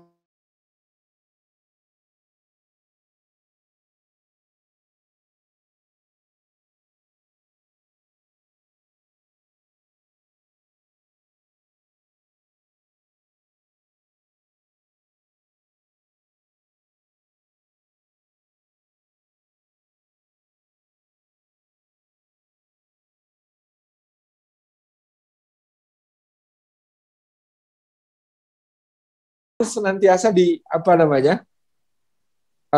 kenalkan dengan nilai-nilai kebaikannya terlebih dahulu sebelum mereka mengamalkan. Makanya kalau kita anak kita mau bermain di luar, bermain bersama teman-temannya di lingkungannya, berikan briefing terlebih dahulu. Nah, nanti kalau main sama teman-teman satu, ayo nggak boleh bohong sama bunda, sama ayah kalau ditanya-tanya ya. Terus nggak boleh ikut-ikutan kalau ngomong jelek, kata-kata keji ya. Nggak boleh kemudian nyakitin temen ya, nggak boleh zalim, nah, ini nggak boleh rebutan mainan. Itu kita berikan sebagai briefing ya. Rajin-rajin di briefing saja anak-anak kita ini, kemudian kalau mereka kemudian bergaul dalam lingkungan yang kurang kondusif. Artinya anak-anak kita menjadi orang-orang yang insya Allah imun ya, karena sering di briefing oleh orang tua. Nah, kita pun tentu tidak berharap anak-anak kita itu steril, artinya hanya bergaulnya sama yang baik-baik terus. Nanti dia nggak siap menghadapi realita kehidupan di masa dewasa, di mana hidup ini isinya macam-macam. Ya ada orang yang baik, ada orang yang tidak baik. Tapi kalau mereka bergaul biasa dengan tetangga, artinya normal, bergaul normal dengan tetangga, meskipun lingkungannya kurang kondusif, tapi kita sering memberikan briefing, ya. Kalau mereka pulang dari bermain dengan teman-temannya juga, kita melakukan filtering, kita tanya-tanya, kemudian kita amati apa yang berubah, apa yang ditiru, yang jelek-jelek, kemudian kita berikan peringatan dan lain sebagainya. Insya Allah ini akan menjadikan anak-anak kita kelak punya prinsip, ya. Mereka siap bergaul dengan siapa saja, tapi dia berusaha untuk menjadi dirinya sebagai orang yang baik, tidak mudah terpengaruh, tidak imaah, tidak ikut-ikutan. Kemudian ini penting, kadang-kadang kita marah kepada anak ketika mereka melakukan kesalahan, tapi sebenarnya kita salah karena belum menjelaskan bahwa itu salah, itu benar, tapi udah marah duluan. Nah, marah yang seperti ini tidak bermanfaat karena hanya akan membuat anak merasa, oh orang tuaku galak, orang tuaku marah. Tapi coba misalnya begini, ini anak nggak dikasih tahu apa-apa, tiba-tiba dinaikin ke boncengan motor, diajak ke sebuah acara, di acara merengek minta pulang dimarahi, di acara kemudian main-main dan nyakitin temen kemudian dimarahi, padahal belum dijelasin apa-apa. Nah, anak-anak kita kalau dimarahi saja tanpa ada penjelasan sebelumnya, itu dia pasti akan, ya kesimpulannya orang tua aku galak, itu saja. Tapi coba ketika akan berangkat, nak, kita mau ada pengajian, nak. Insya Allah pengajiannya 2 jam. Mau ikut saya? Mau. Oke, nanti di sana 2 jam. Kalau belum diajak pulang, nggak boleh merengek-rengek minta pulang. Nanti di sana main sama teman, disediakan tempat untuk bermain, boleh bawa mainan sendiri, nggak boleh rebutan mainan sama teman, nggak boleh lari-lari di depan, karena ada banyak kamera, banyak kabel, banyak listrik, banyak sound system, takutnya kenapa-kenapa, ya. Nanti di sana jadi anak yang soleh. Oke? Oke. Berangkat. Nah, kalau dia melanggar dari apa yang tadi kita briefingkan, kita baru boleh kemudian menegur atau marah dengan proporsional, menyampaikan kepada mereka. Mereka paham, oh kenapa aku dimarahin? Karena aku salah. Tapi kalau belum pernah gitu ya, diberikan penjelasan, briefing, lalu dia melakukan satu hal yang menurut mata kita salah, mari kita cek dulu. Udah pernah tak jelasin belum ya kalau gitu jelek? Oh kalau belum pernah jelasin, jangan marah dulu. Tapi kalau udah pernah dijelasin, boleh. Tuh kan Umi sudah bilang kemarin, nggak boleh kayak begini. Oke? Nah itu kemudian kita boleh marah. Jadi ini ada cara kita untuk kemudian memberikan kepada mereka penanaman nilai-nilai takdib tadi ya di rumahnya untuk membentuk karakternya, untuk memperkuat karakternya, sekaligus takdib itu ya memberikan briefing kebaikan-kebaikan kepada mereka. Selain tadi ketika saya menjawab pertanyaan Pak Asar Asadi tentang bagaimana kemudian memberikan contoh itu, ya kita bahagia memberi contoh-contoh yang baik. Dan mungkin tips berikutnya adalah jangan malu dan gengsi minta maaf kalau kita salah atau melanggar apa yang kita ajarkan kepada anak kita. Jangan ngeles, yaitu Bapak kok nggak berdoa mau makan gitu ya? Udah berdoa dalam hati, padahal kita nggak berdoa bisa gitu. Jangan. Oh iya maaf, ayah lupa. Bismillahirrahmanirrahim. Sekarang berdoa di tengah untuk doa sebelum dan sesudah gitu ya. Kemudian kita sampaikan maaf ya sayang, lupa.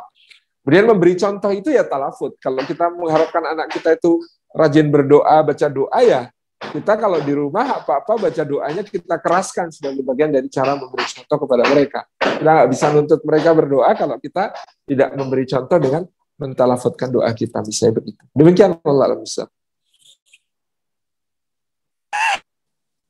Alhamdulillah sudah 3 pertanyaan. Kita jazakallah Ustaz atas jawaban-jawabannya.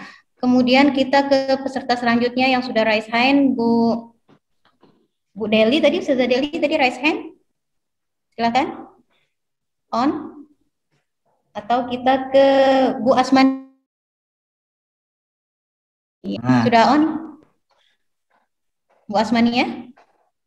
Baik, kalau kita ke Ibu Suci Linda Utami dulu, silakan Bu Suci.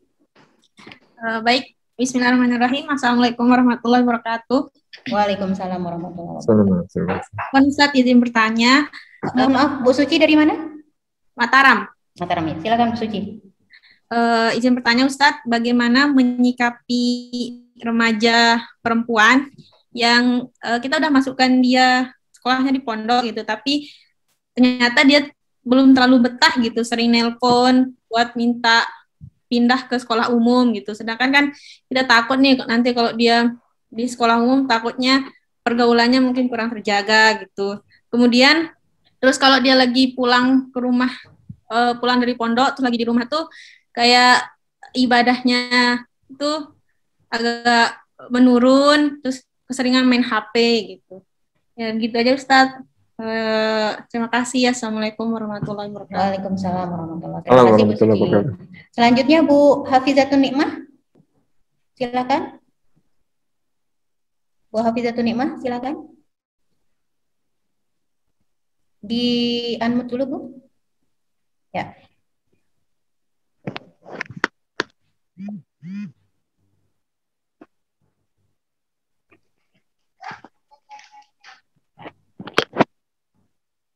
Assalamualaikum warahmatullahi wabarakatuh. Waalaikumsalam warahmatullahi wabarakatuh. Yang saya ingin tanyakan, Ustaz. Ibu Hafizatun Nikmah dari mana? Dari Sumbawa. Dari Sumbawa, silakan Bu. Yang ingin saya tanyakan, Ustaz, ini kan mendidik anak laki-laki di zaman sekarang ini tidak jauh berbeda ya beratnya dengan mendidik anak perempuan. Nah, untuk anak laki-laki ataupun perempuan, sejauh mana batasan kita mempercayai mereka ketika mereka bergaul di luar, Ustaz? Mungkin itu saja. Sekian. Assalamualaikum warahmatullahi wabarakatuh. Waalaikumsalam warahmatullahi wabarakatuh. Nah, karena ini belum ada yang raise hand lagi, izin Ustadz saya bacakan satu pertanyaan yang dari kolom chat agar 3. Assalamualaikum warahmatullahi wabarakatuh. Izin bertanya Ustadz 1, ini dari Bu Nur Aini, sebentar dulu. Yang atas dulu ya, dari Bu Ummu Fajrul Haq. Mohon izin, bolehkah kami menanyakan, Alhamdulillah kami dikaruniakan oleh Allah Subhanahu wa Ta'ala memiliki 3 orang putra, Ustadz, laki-laki semua. Ustadz, doa khusus yang kita panjatkan buat anak-anak, pendidikan utama buat anak laki-laki, mohon perujukannya, Nggih. Nah, begitu, Ustadz. 3 pertanyaan dulu, Ustadz. Tafadhol. Baik. Yang pertama, memang ada tugas yang sangat penting kita emban sebagai orang tua sebelum memutuskan untuk mensekolahkan anak di pondok pesantren, yaitu membangkitkan kesadaran mereka akan pentingnya mondok dan membuat mondok itu menjadi betul-betul keinginan yang sangat kuat dari diri mereka sendiri, bukan karena terpaksa, bukan karena hanya mengikuti keinginan orang tua. Karena ini sangat mendasar, ya, apa yang akan mereka jalani selama di pondok sangat-sangat tergantung dari motivasi yang ada dalam hati mereka ketika mereka masuk. Nah, kalau mereka sejak awal belum terbentuk, ya, keinginan pribadinya yang kuat, tekadnya yang kuat untuk masuk ke pondok, ya, repotnya akan di tengah seperti ini, membuat kita tentu hanya akan mendapatkan keluhan dari dia, sementara dia pun tidak bisa fokus, ya, kehilangan fokus, tidak ada jiddiyah, tidak ada kesungguhan di dalam menempuh pendidikan di sana dan seterusnya.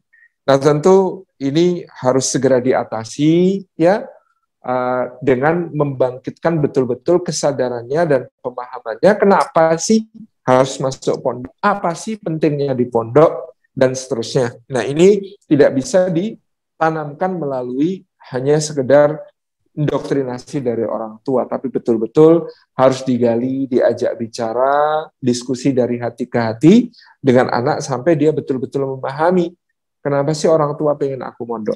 Ya, saya dulu ketika akan dipondokkan, ya, sempat awalnya menolak. Kenapa teman-teman saya sekolah biasa, sekolah umum dekat-dekat rumah aja, saya harus dikirim jauh keluar kota. Kenapa saya dibuang? Saya mempertanyakan seperti itu. Tapi ketika itu kemudian Bapak dan Ibu mendengarkan semua apa yang saya sampaikan, sampai mereka kemudian akhirnya bertanya, "Nak, kamu pengen nggak meringankan Bapak Ibu besok di akhirat?" Bapak Ibu itu bukan orang yang pintar ilmu agama. Bapak Ibu itu hanya sedikit paham dari pengajian-pengajian para ustadz. Bapak Ibu itu pengen punya anak yang soleh, tapi Bapak Ibu nggak mampu didik sendiri. Makanya Bapak Ibu pengen memohon bantuannya para kiai, para ustadz di pesantren, supaya bisa jadiin kamu anak yang soleh. Nah, dari diskusi itulah kemudian sampai akhirnya saya kemudian punya tekad, punya kesadaran sendiri bahwa masuk pesantren itu memang penting untuk saya, gitu ya. Akhirnya kemudian yaitu saya jalani dengan alhamdulillah lancar. Itu karena tadi ada penyadaran yang dilakukan orang tua. Itu proses yang penting sekali bagi Bapak Ibu yang putra-putrinya belum mondok dan nanti direncanakan akan mondok, bereskan dulu soal ini, bereskan dulu tentang bagaimana mereka memiliki motivasi pribadi yang kuat untuk insya Allah masuk ke pesantren. Demikian pula ketika sedang pulang dari pesantren, bagaimana menjaga ritme, mungkin memang tidak seketat di pesantren, tapi jangan sampai mereka kehilangan hal-hal yang prinsipil, hal-hal yang fardu, hal-hal yang ibadah-ibadahnya, apalagi ya mungkin dia sedang proses menghafal, jangan sampai dia kehilangan jadwal menghafalnya. Kita perlu memberikan suasana di rumah yang kondusif juga, yang bagi dia untuk belajar. Demikian. Kemudian dari Ibu Hafidzah Tanimah, apa batasan kita mempercayai anak kita? Ya, sebatas apa kita mempercayai mereka, sebatas apa mereka mempercayai kita. Makanya saya sering menyampaikan, satu, tugasnya orang tua itu kalau anak sudah mulai mendekati balik, sampai remaja, sampai dewasa adalah lebih banyak mendengar, bukan bicara. Nah, karena kalau kita bisa mendengarkan mereka dengan baik, mereka cerita segala sesuatu yang mereka lakukan, gitu ya, itu akan menjadi hal yang bermanfaat untuk kita. Paling tidak mereka merasa aman, paling tidak mereka merasa aman ketika bercerita dengan kita. Itu adalah target minimal. Sehingga jangan sampai mereka ceritanya pertama-tama bukan kepada kita, tapi cerita kepada teman yang kita tidak tahu, atau cerita kepada medsos gitu ya, tentang masalah-masalah, kegelisahan-kegelisahan, apa yang mereka hadapi, apa yang mereka lakukan dalam pergaulan gitu ya. Kita ingin agar pertama-tama yang tahu adalah kita, orang tuanya. Maka yang pertama-tama kita lakukan kepada anak adalah mari jadi pendengar yang baik. Ya kalau anak cerita ya betul-betul simak, betul-betul perhatikan, betul-betul jangan memotong ya cerita anak kita, jangan menghakimi ya, jangan kemudian tergesa-gesa memberi nasihat. Nanti dulu kita dengarkan dulu sampai kemudian mereka bisa cerita dengan tuntas. Yang berikutnya adalah bagaimana kemudian kita get involved, terlibat dalam obrolan-obrolan dengan mereka. Apa sih yang disukai anak-anak kita? Ayo coba kita juga ngerti sedikit-sedikit tentang itu supaya kalau diajak ngobrol nyambung. Anak perempuannya suka Korea gitu ya. Kita minimal tahulah yang namanya Changmin itu siapa, yang namanya Jungkook itu siapa.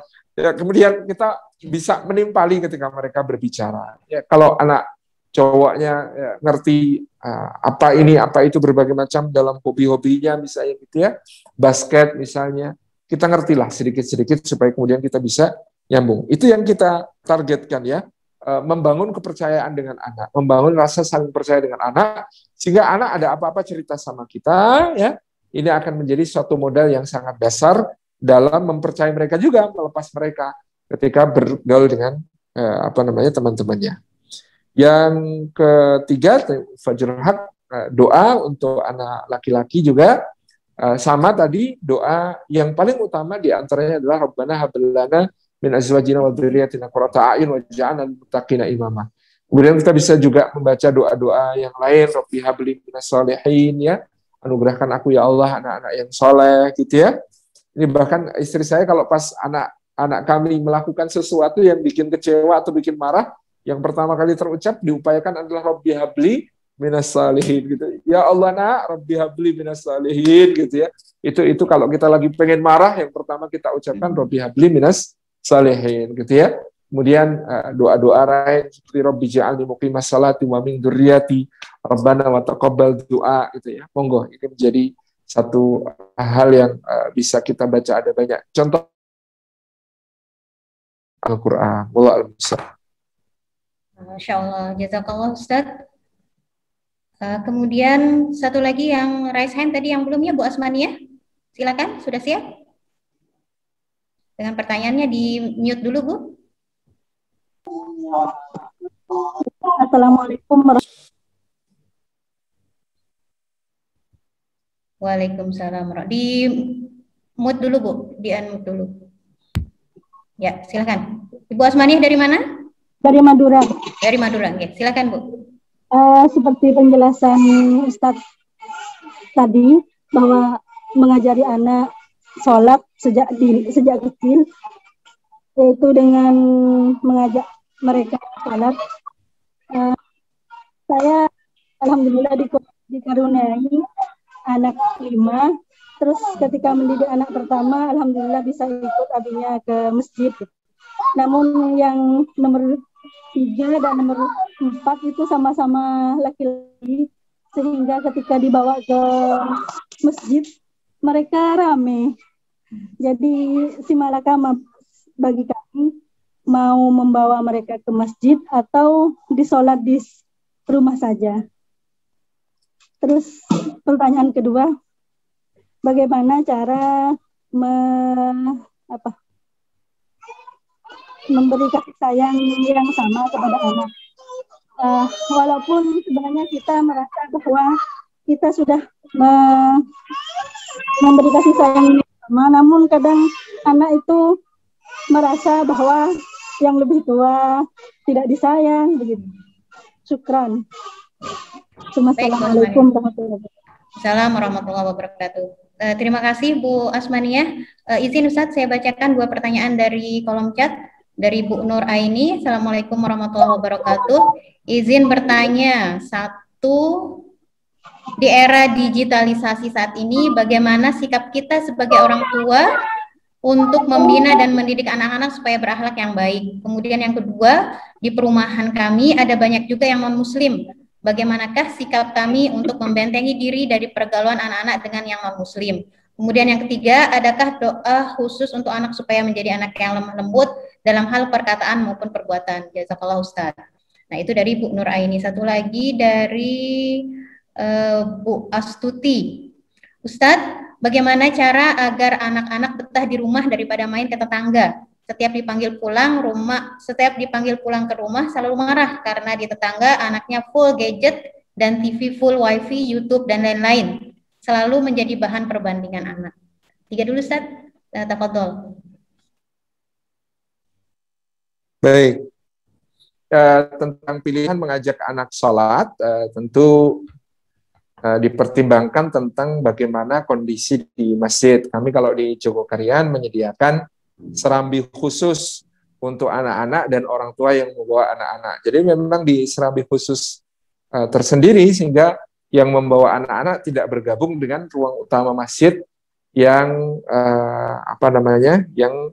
mungkin akan terganggu kalau ada anak-anak. Jadi kalau memungkinkan ya memang kondisinya bisa dibawa seperti itu. Tapi kalau tidak memungkinkan, barangkali di rumah tentu juga bisa untuk membiasakan anak-anak sholat. Nanti kalau kemudian ada kakaknya yang sudah bisa kondisikan untuk memimpin sholat adik-adiknya di rumah juga bisa. Sesekali dibawa ke masjid, tapi tadi dengan cara supaya tidak mengganggu jamaah utama salat, kita bisa mungkin menempati tempat tersendiri bersama anak-anak kita. Kemudian yang berikutnya tentang bagaimana mendidik anak ya supaya memiliki akhlak mulia di tengah kondisi seperti ini. Tentu ini tema kajian tersendiri dan ya kita hanya bisa mengupayakan dari apa yang kita doakan, apa yang kita contohkan dan teladankan, apa yang kita biasakan kepada mereka, apa yang kita ajarkan kepada mereka.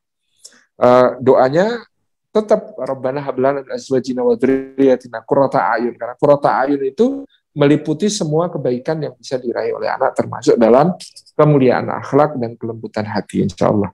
Kemudian supaya anak betah di rumah, tentu kita memberikan penyadaran dan pemahaman kepada anak tentang apa yang baik dan tidak baik ya terkait dengan penggunaan gadget.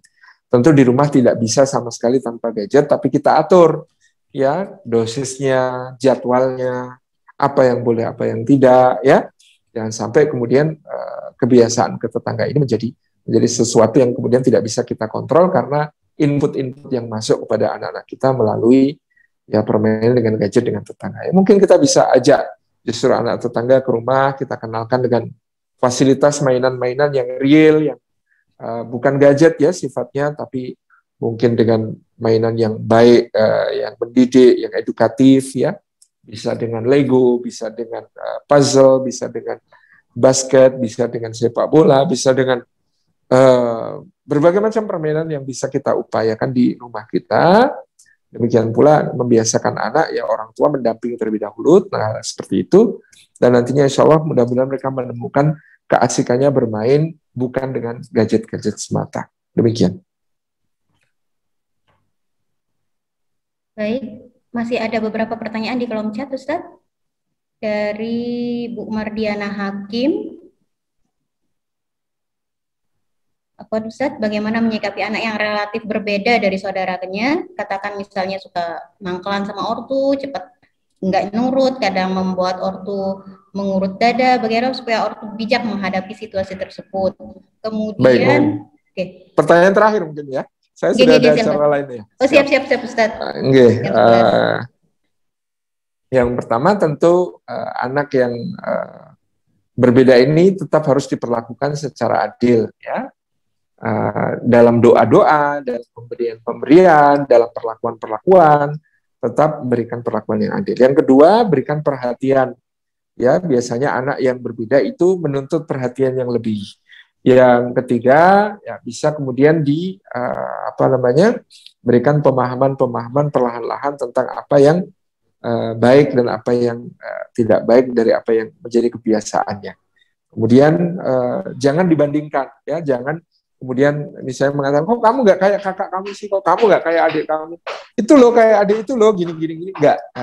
Standarkan pada standar yang baik dan jangan dibandingkan dengan yang ada di sekitarnya, karena tidak efektif dan itu hanya akan membuatnya merasa terluka, gitu ya.